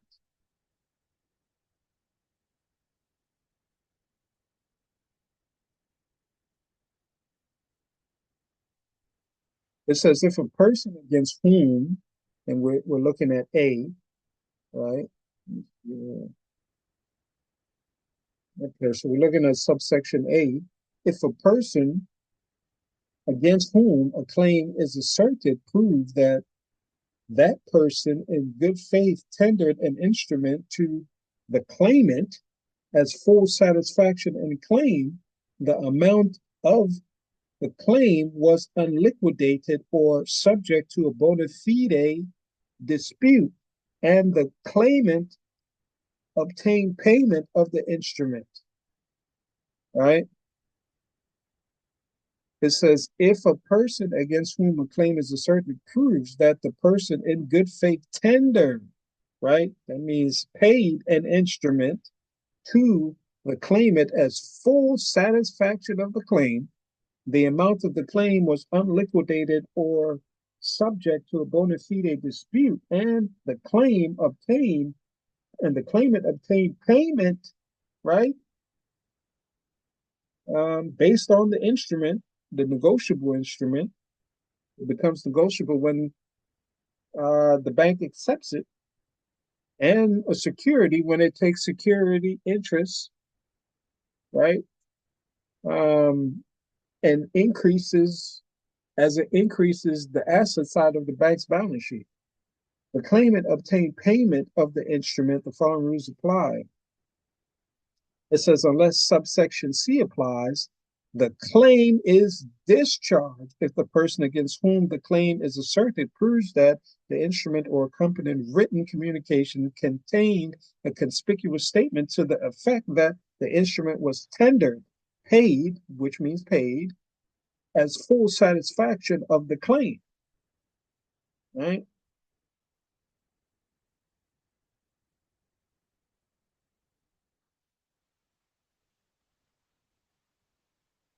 Now you have to,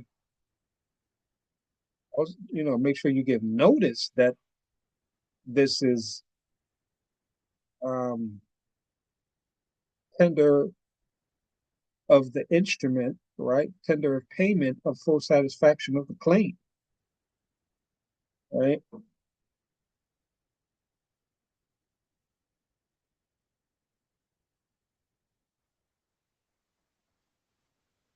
Uh, yeah, so a claim is discharged if the person against whom the claim is asserted proves that, and this is subsection D, a claim is discharged if the person against whom the claim is asserted proves that within a reasonable time before collection of the instrument was initiated, the claimant or an agent of the claimant having direct responsibility with respect to the disputed obligation knew that the instrument was tendered, paid in full, which means paid in full satisfaction of the claim, right? We're talking about payment, right? Isn't this what the subsection is talking about?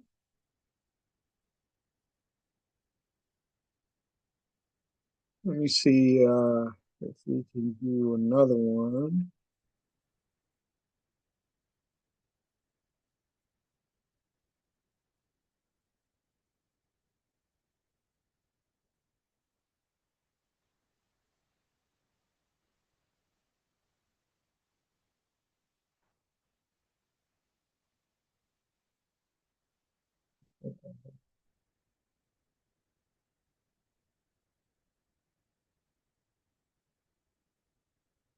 Okay, now this is very interesting.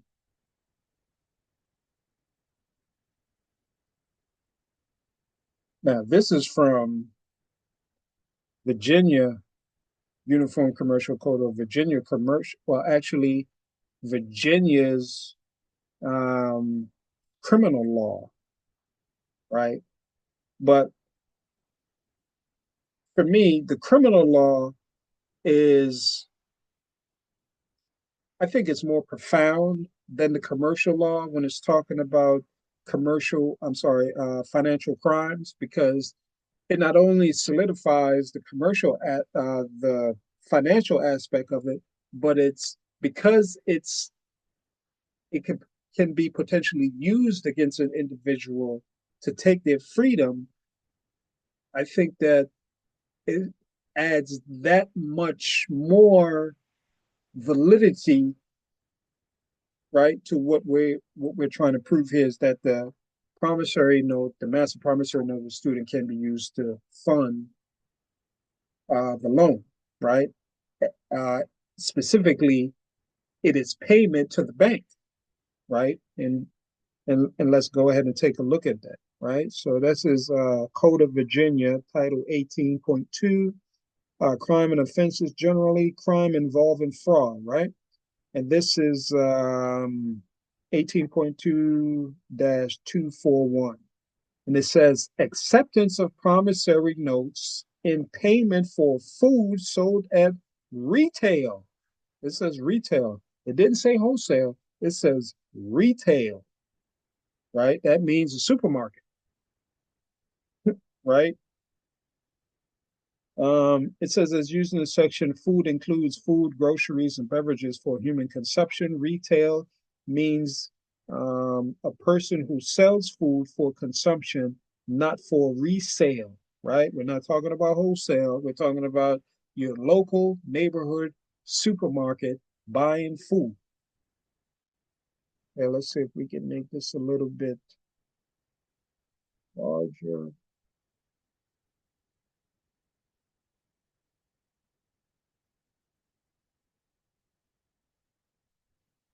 Okay.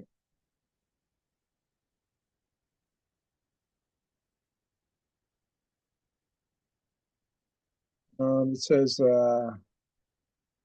it shall be unlawful for any retailer, right? This could be a supermarket, to accept in payment for any food sold by him to a customer a promissory note or notes, right? It says promissory note singular or notes plural for an amount in excess, what an amount, right? We're talking about the debt in excess of twice the sales price of food delivered by him to customer.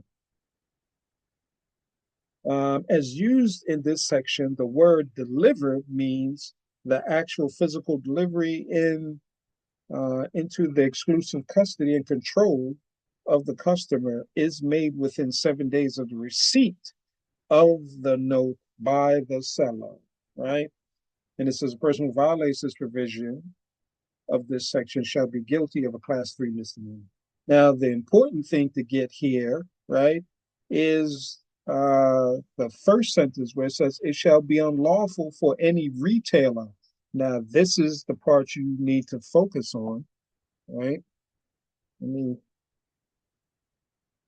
make sure I erase some of, some of these marks so you can see this clearly, because if somebody told me that you could do this, I would say that they're lying. The law doesn't say that. But isn't this what the law says? You could use the promissory note to make a payment or buy food, right? It shall be unlawful for any retailer to accept in payment for any food sold by him to a customer a promissory note or notes for an amount in excess of twice the sales price of food delivered by him to a customer. So that means for the retailer, they can accept promissory notes for food that's not in excess of twice the sales price. So they can't double up the sales price, right, for the cost of food, and get a promissory note for that. This is one of the things that we definitely have to, you know, try this, because if that's the law in Virginia, then that's the law, right? It says payment, right, by the promissory notes or notes in an amount in excess of twice the sales price. I mean, I don't think that you can be any clearer that you can use your a promissory note is a form of payment. And when it's exchanged, it becomes a circulating note, which is legal tender. Let me prove my point. Let's look at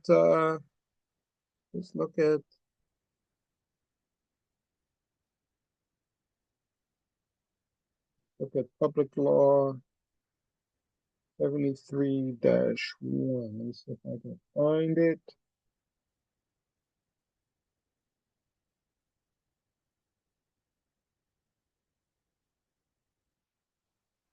Okay, let's look at legal tender. Got a bunch of notes on here. Right. So it says for legal tender 31 USC 531. United States coins and currency, including Federal Reserve notes and circulated notes of the Federal Reserve Bank, right? It becomes a circulated notes of the Federal Reserve Bank when the Federal Reserve accepts it, right? And it's converted, and I'm going to show you that it's converted into um, book entry securities, which is bank credit.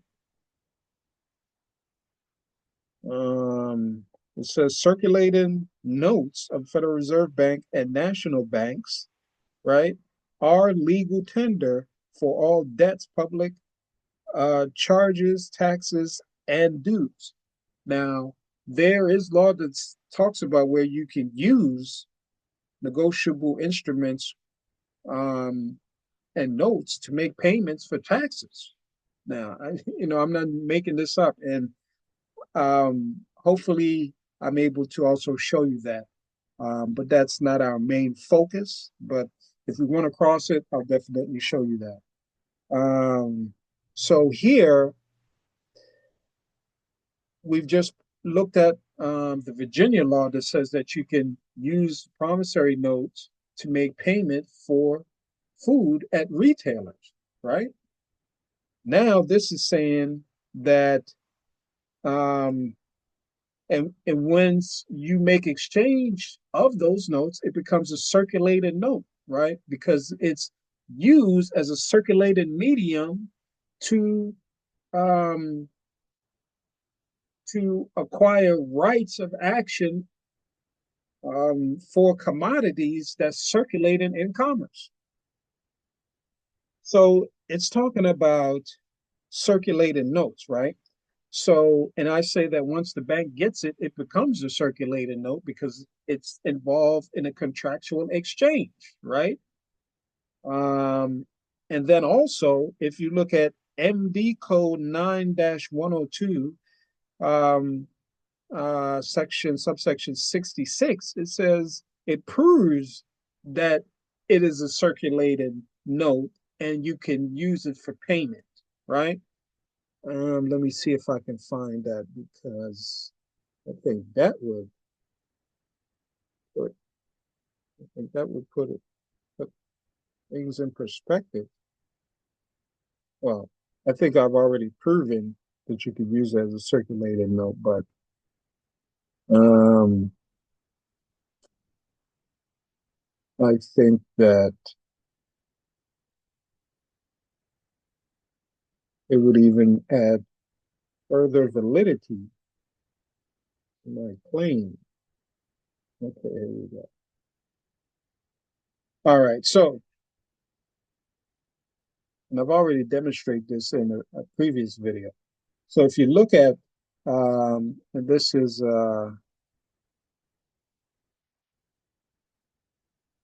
is State of Maryland, um, Title 9, Secure Transactions, um, Section 9-102, and we're going to look at subsection 66.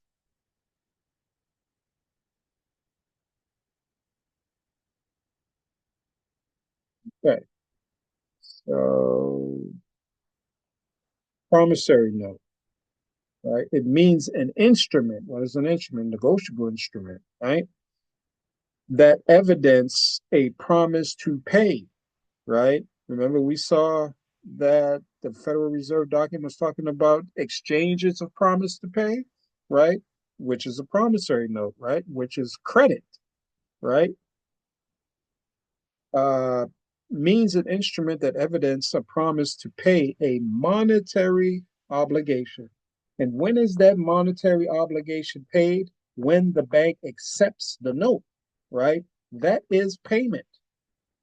Um, Although, well, I'm just going to leave it as it is and read it out, then I'll erase the line out that I did and then read it again. So, promissory note means an instrument that evidence a promise to pay a monetary obligation, and the bank has received for deposit a sum of money or funds, right?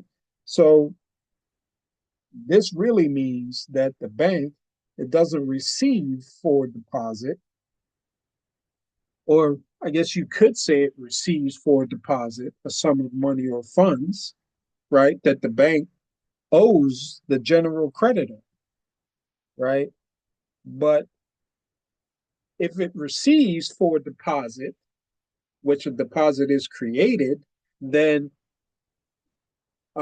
it is clear that the bank also gets a sum of money or funds under the asset side of the bank's balance sheet. And the deposit, a sum of money or funds, is what the promise to pay is what the bank owes the general creditor that issued the security, right? Or issued the promissory note or the negotiable instrument, right? Um, so let's, the deposit is the liability of the bank, all right? So we're going to erase all this and read it as it is, right? Promissory note means an instrument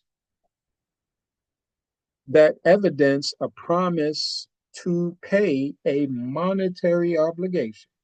Does not evidence an order to pay, right? It doesn't evidence an order to pay because it's not a draft, and does not contain an acknowledgement by a bank that the bank has received. It doesn't receive for deposit a sum of money or funds. It doesn't contain an acknowledgement by the bank that it receives a sum of money or funds because it's not a certificate of deposit, right? So Um, does not evidence an order to pay. That's superfluous, extra language that don't need to be there and that put there by lawyers to confuse you. And we can also point out does not contain an acknowledgement by a bank, right? And we can mark that out because it doesn't contain acknowledgement because it's not a certificate of deposit. It's not a bank receipt, right? So if we read it, you know, without the confusing language, it becomes clear that the bank gets payment for a sum of money or funds and it owes a deposit, right? Promissory note means an instrument that evidence a promise to pay a monetary obligation, right? And we said that that monetary obligation is complete, is performed when the bank accepts uh, the negotiable instrument or accepts the promissory note that becomes a negotiable instrument when the bank accepts it and the bank um, um,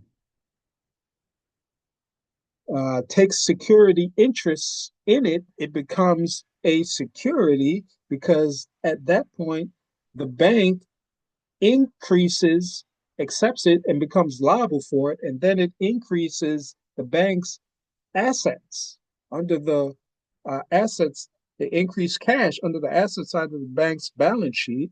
And then because the increased cash, the reciprocal based off of um, generally accounted, um, generally accepted accounting principles, GAAP, the bank has received for deposit a sum of money or funds. So this explains what happens when the bank purchase a promissory note or acquires a promissory note or accepts a promissory note, right? And we can relate this to lending, loan, an extension of credit from the lender, which is in this perspective, we're talking about the student, right?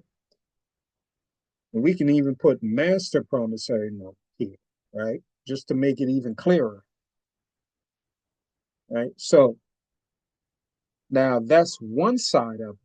Now, how do we prove the reciprocal,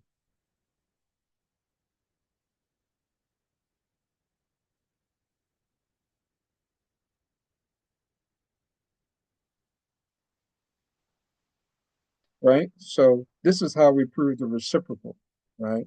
And we already proved that the bank gets payment, right? That's what the definition of promissory note told us. So, and when it's talking about that, it doesn't include an acknowledgement, right? It doesn't include the acknowledgement because the certificate of deposit includes the acknowledgement that the bank received a sum of money or funds. Here it is. Certificate of deposit means an instrument, which an instrument can be a note, right? Here it says an instrument is a note. If it is a promise and a draft, if it is an order, right? So we said under the definition of promissory note that we just left that it says it's not a it's not an order, right? It's not an order because it's not a draft, right? And it doesn't have an acknowledgement because it's not a certificate of deposit. And you're going to see that in the definition. Certificate of deposit means an instrument containing an acknowledgement, right? By a bank that a sum of money has been received by the bank, right? So the certificate of deposit is the acknowledgement that the bank received a sum received by the bank, let me read it. Certificate of deposit means an instrument containing an acknowledgement by a bank that a sum of money has been received by the bank and a promise by the bank to repay the sum of money. A certificate of deposit is a, note of the bank. So what are we talking about here?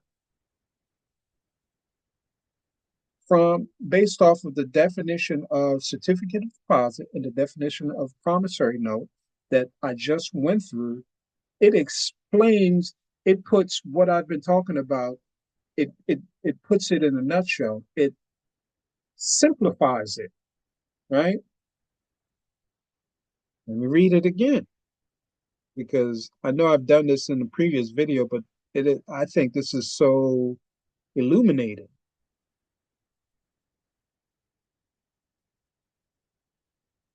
Master, and we're going to use master because we're talking about student loans, right? And the master promissory note that the student gives to the bank for a college loan, right?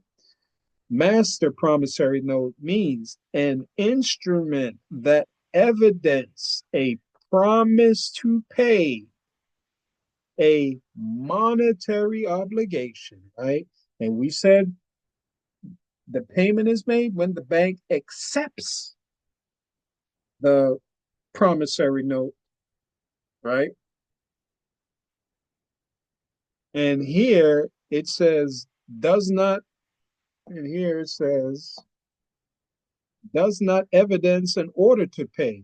We just showed you that an order to pay is a draft, right? So we can get rid of this. And it says, and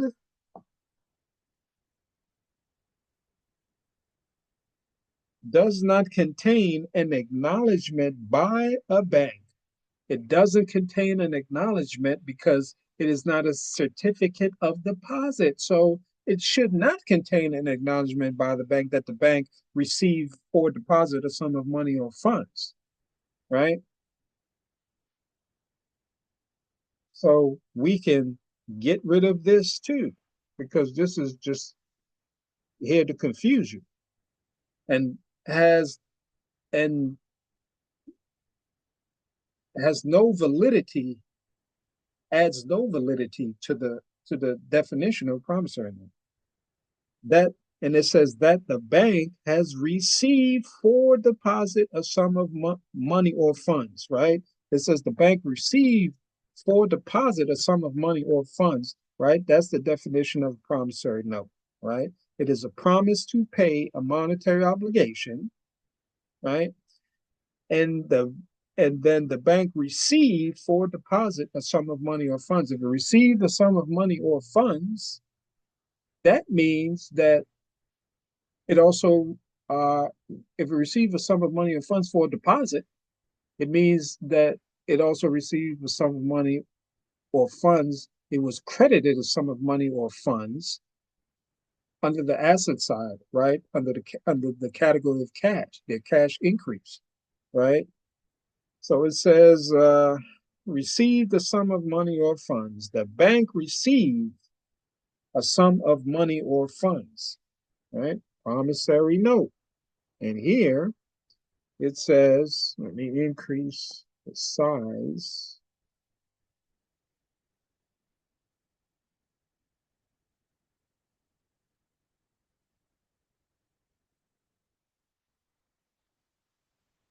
So here it says, the certificate of deposit means an instrument containing an acknowledgement by a bank that a sum of money or funds has been received.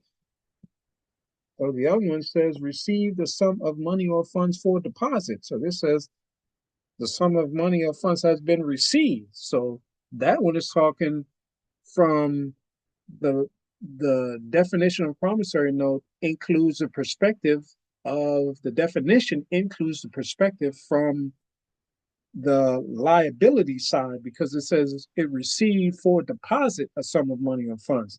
Now this is talking about from the asset side, which is an increase in cash because it says the bank, it says containing an acknowledgement by a bank that the sum of money has been received by the bank and a promise by the bank to repay the sum of money.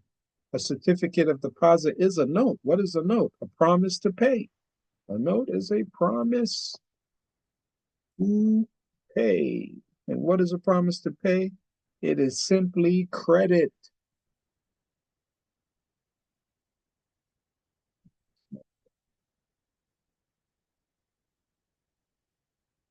right? Equals promise to pay.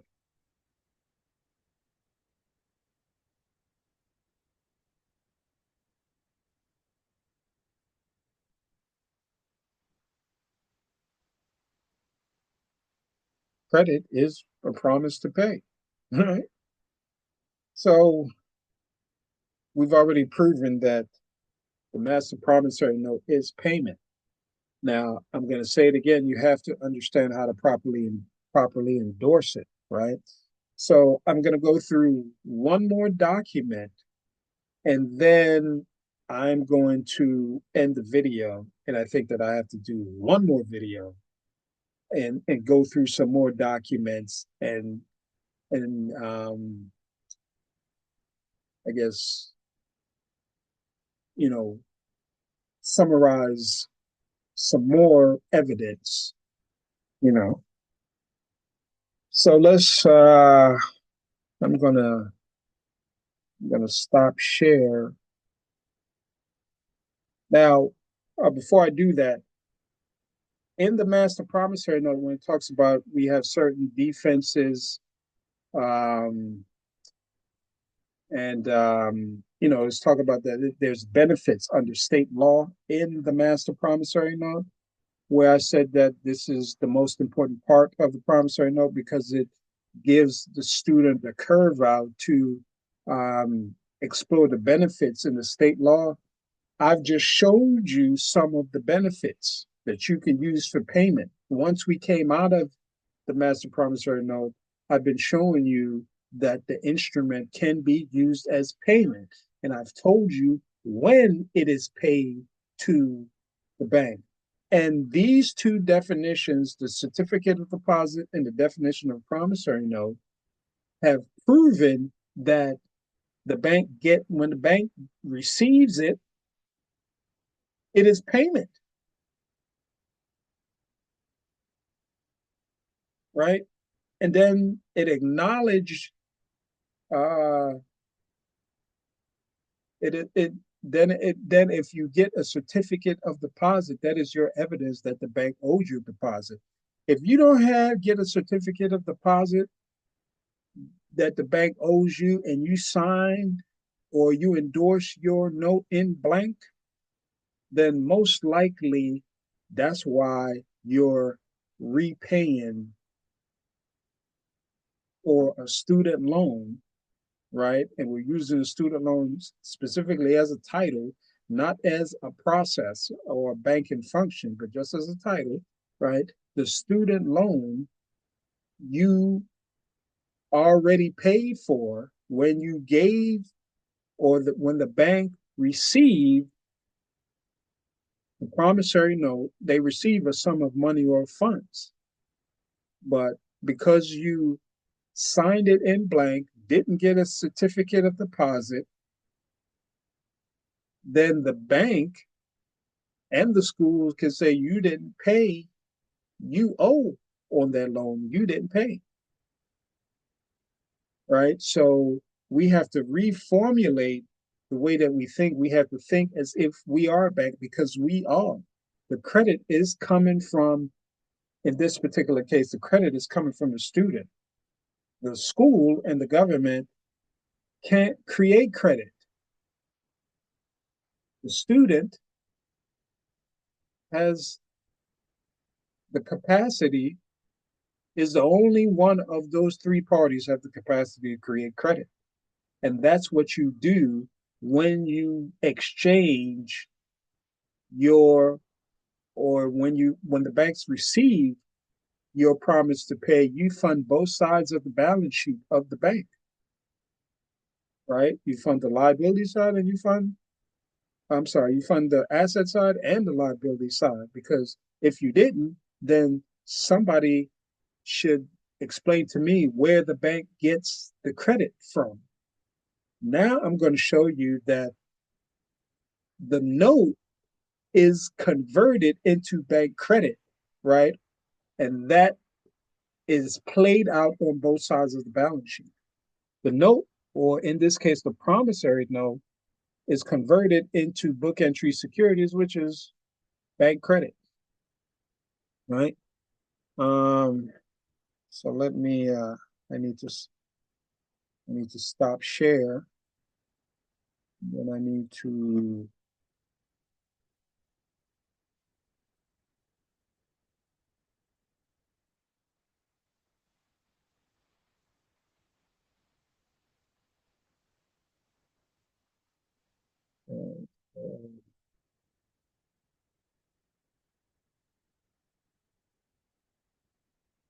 okay, so this is, I hope you can see what I'm looking at.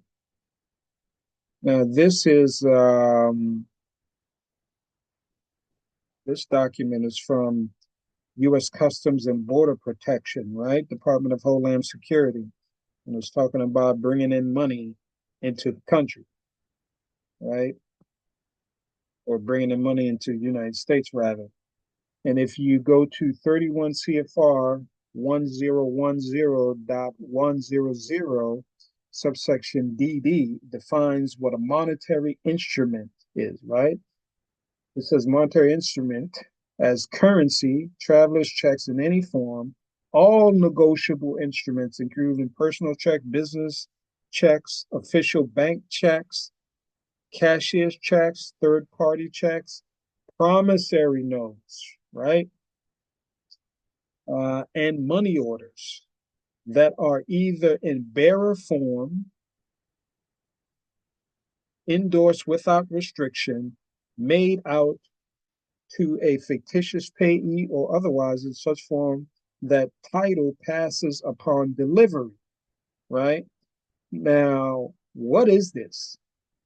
They're talking about, as far as specifically the negotiable instruments, if it's written in bearer form and title passes upon delivery, that is a circulating note. And if it's keeps circulating, that is a circulating note, right? And um, it says incomplete instruments, including personal check, business checks, official bank checks, cashier's checks, third party checks, promissory notes, and money orders, right? Isn't money order cash? But it's in the same category as monetary instrument. And a promissory note is in that same category as a monetary instrument, right? And don't you use money orders for payments? I think you do. Also, securities or stocks in bearer form or otherwise in such form that passes thereto upon delivery, right? So once somebody gets it, um, the security interest passes to that person, passes the bearer, right? And that's called a blank endorsement, right? But that's one of the ways that you can endorse a document. And um, it may not be the correct way that you would endorse your promissory note. That would be fine if you got a certificate of deposit. But, you know, I don't, well, generally people don't get any type of evidence that the bank received payment. And when they accept that promissory note, that master promissory note, that's the student's payment that's funding the loan. Let's see here. It says define currency as the coin and paper money of the United States or of any other country is designated as legal tender, circulates and is customarily used and accepted as a medium of exchange in countries of issue. Medium of exchange accepted as payment, right? Currency includes U.S. silver certificates, U.S. notes, Federal Reserve notes. Currency also include official foreign bank notes that are customarily used and accepted as medium of exchange in foreign countries. Let's see here. So one of the things that okay, I want to show you, uh,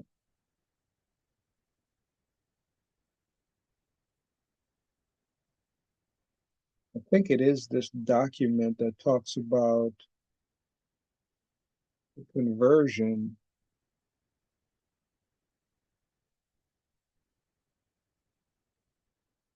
May be mistaken, but I think it is this document that talks about conversion of the note into book entry securities.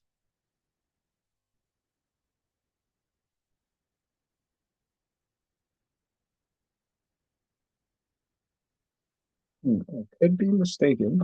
I thought it was this particular doc. Okay, so maybe we'll find it in the next video.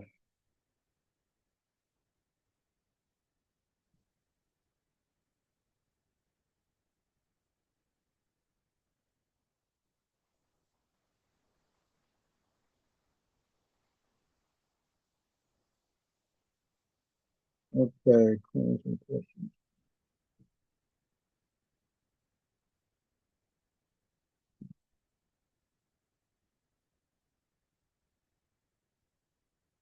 that must be the other.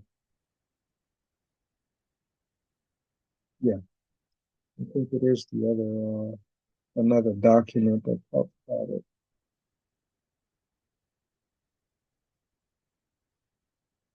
Hmm. Guess I was mistaken. Hang on 1 second. Let me see if I can find that real quick. Okay, I found the document that talks about the conversion of,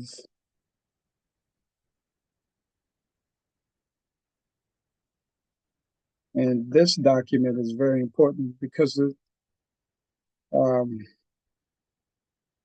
this document talks about um, the form of endorsement that can be put on an instrument, right? So there's various types of endorsement. You have a qualified endorsement, you have a special endorsement, qualified endorsement, you have special endorsement,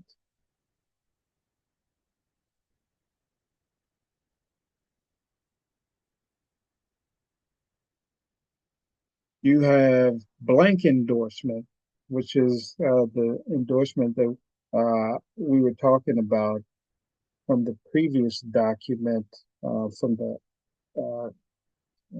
US Customs document that's defining what a monetary instrument is, what currency is.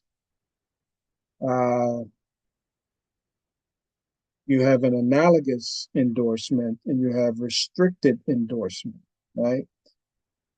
So I think that I'll do a video on how to formulate these endorsements and how they should be used, because I think that this is very important, right? Your signature is a critical element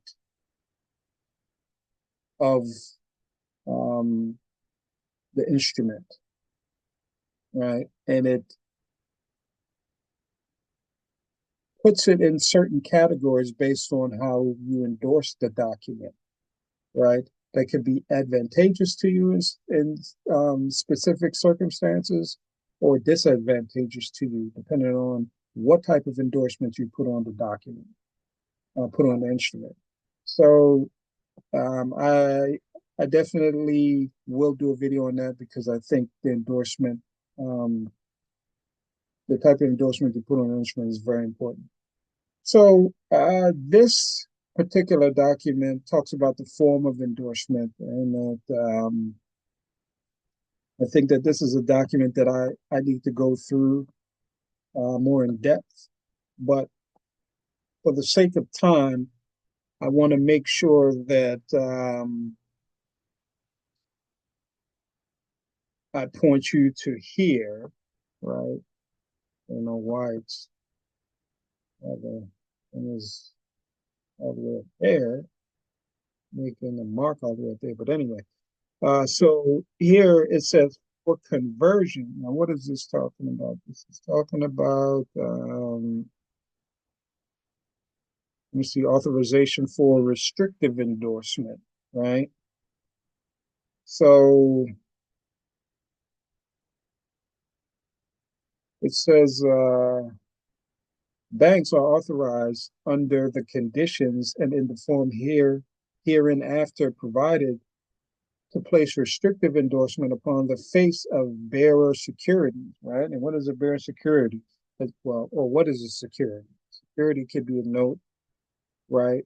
A negotiable instrument, a draft, the bill of exchange, of bankers' acceptances that the bank accepts, receives a sum of money or funds and creates a deposit, right? Or formulates the deposit based off of them accepting the security, right? Um, it says endorsed upon the face, restrictive endorsement upon the face of the security owned by themselves or their customers for the purpose of presentation to a Federal Reserve Bank or branch or to the Bureau of Fiscal Services as follows. It says for payment or redemption, right?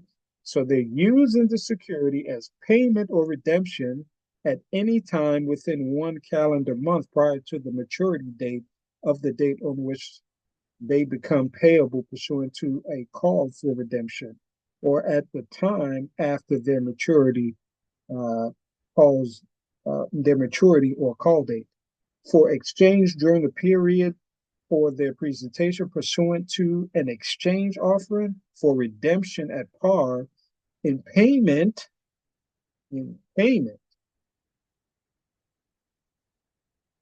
of federal estate taxes. Okay, here we go. This is what I want to show you. But there's more, even in the um, even in I think it's the congressional record. Um,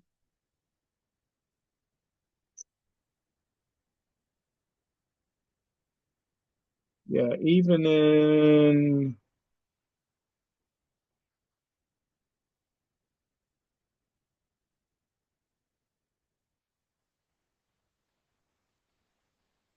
we'll get to that, and I'll show you that um, it's the amendment to Public Law 73-1, Section 43, that talks about uh,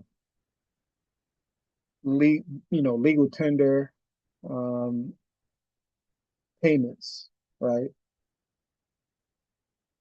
I think I'm butchering that specific subsection, but I'll show you in the next video. But let's continue to the reason why I came to this specific document.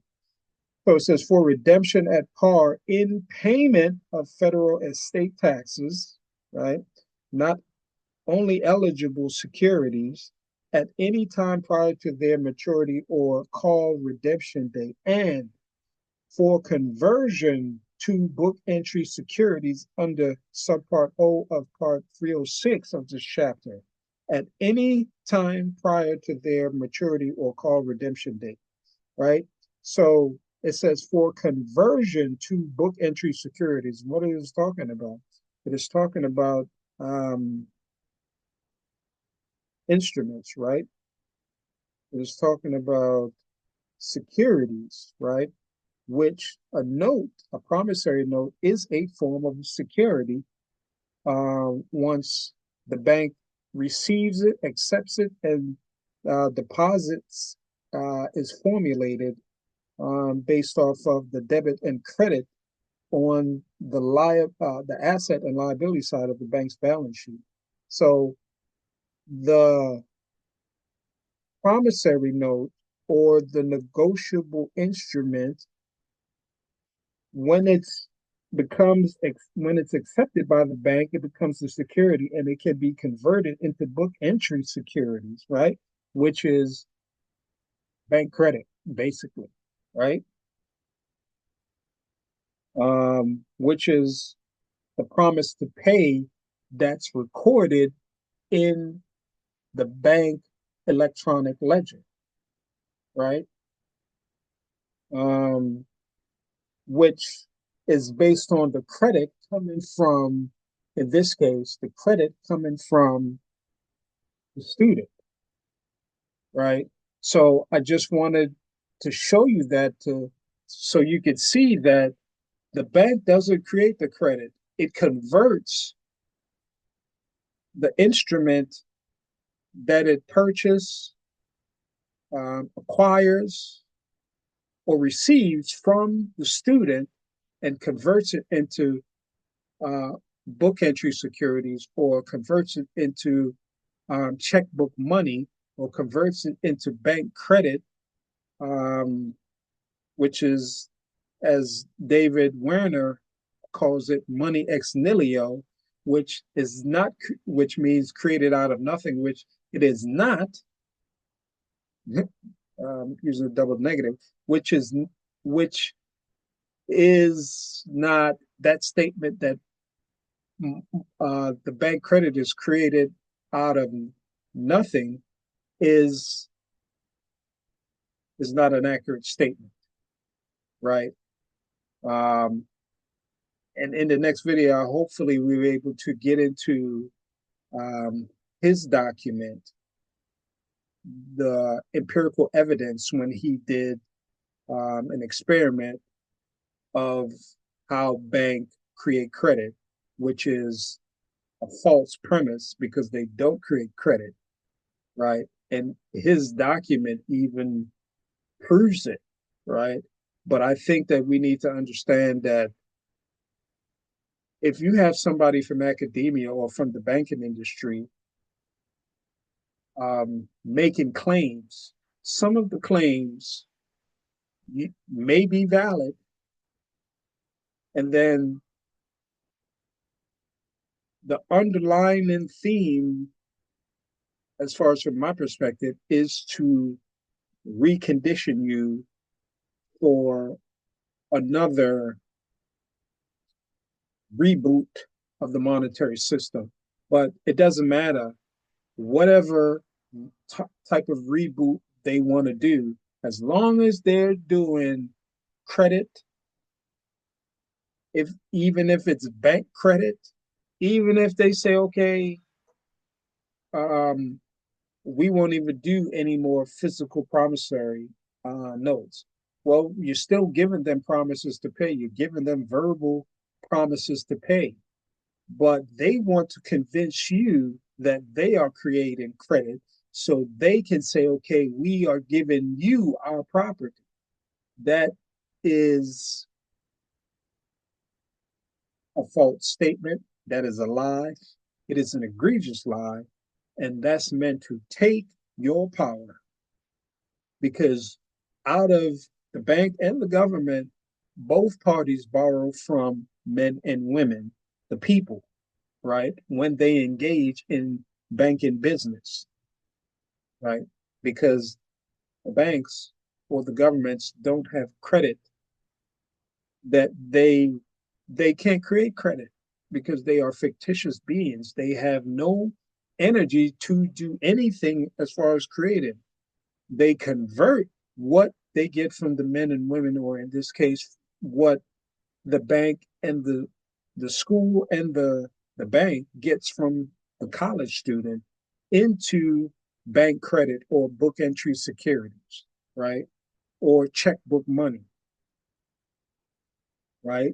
They convert it by inputting the face value of the instrument right? The student's investment or the student's promissory note, in this case, the master promissory note, they convert the face value, or whatever that number is. If they say, okay, I want 14,000 as a student loan, well, that 14,000 will be recorded as a promise to pay in the accounting, the electronic accounting ledger of the bank.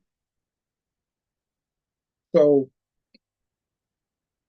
the bank gets a promise to pay, which is credit, right? They convert or transfer the face value of the instrument from the student's instrument into the electronic ledger. That becomes a promise to pay, a record of a promise to pay. And that is credit because it's simply a record of a promise to pay. But it came from the student. And all of these economic models that's created by economists, all of these banking models that created by these banking professionals, they leave out the most important element, which is the people that create the credit in the first place. And they do that on purpose so they can enslave your labor. I mean, what else? And miseducate you so you can pay for the product or the service or the loan, or you could pay for it 2 or 3 times or more, right? And you don't get the understanding or get the education so you can comprehend that when the bank receives that investment from you, which is your promissory note, your draft, your bill of exchange, your bankers' acceptances, etc.,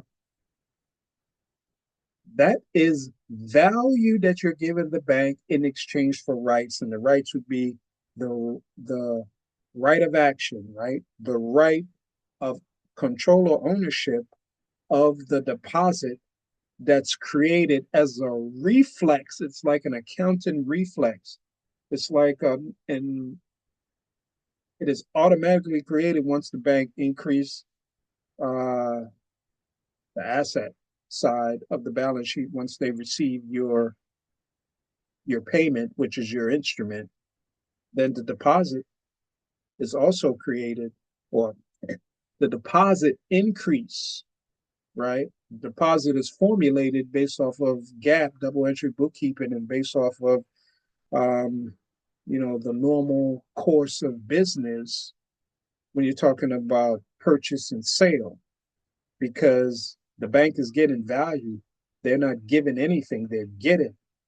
So you are the lender, and the bank is the nominee lender, and the nominee lender is the bank voting themselves as the lender because you don't understand that you're the lender.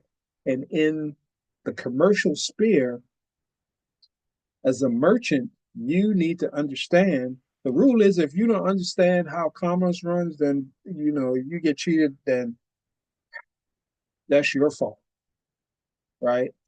And our court system is an adversarial court system, meaning that no one, even if the judge has the the accounting records, has the balance sheet, both sides, the asset and liability side, and you can clearly see that you gave some money or the bank increased some money, didn't pay out anything, and still got your deposit.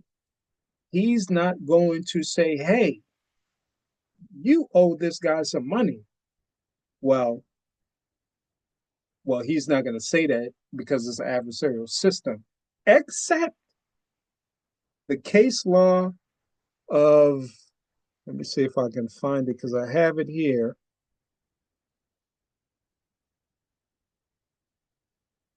Except for this judge, right? This judge, this was a real judge of the people in this case, right? It's State of Minnesota of Scott's, First National Bank of Montgomery versus Jerome Daly.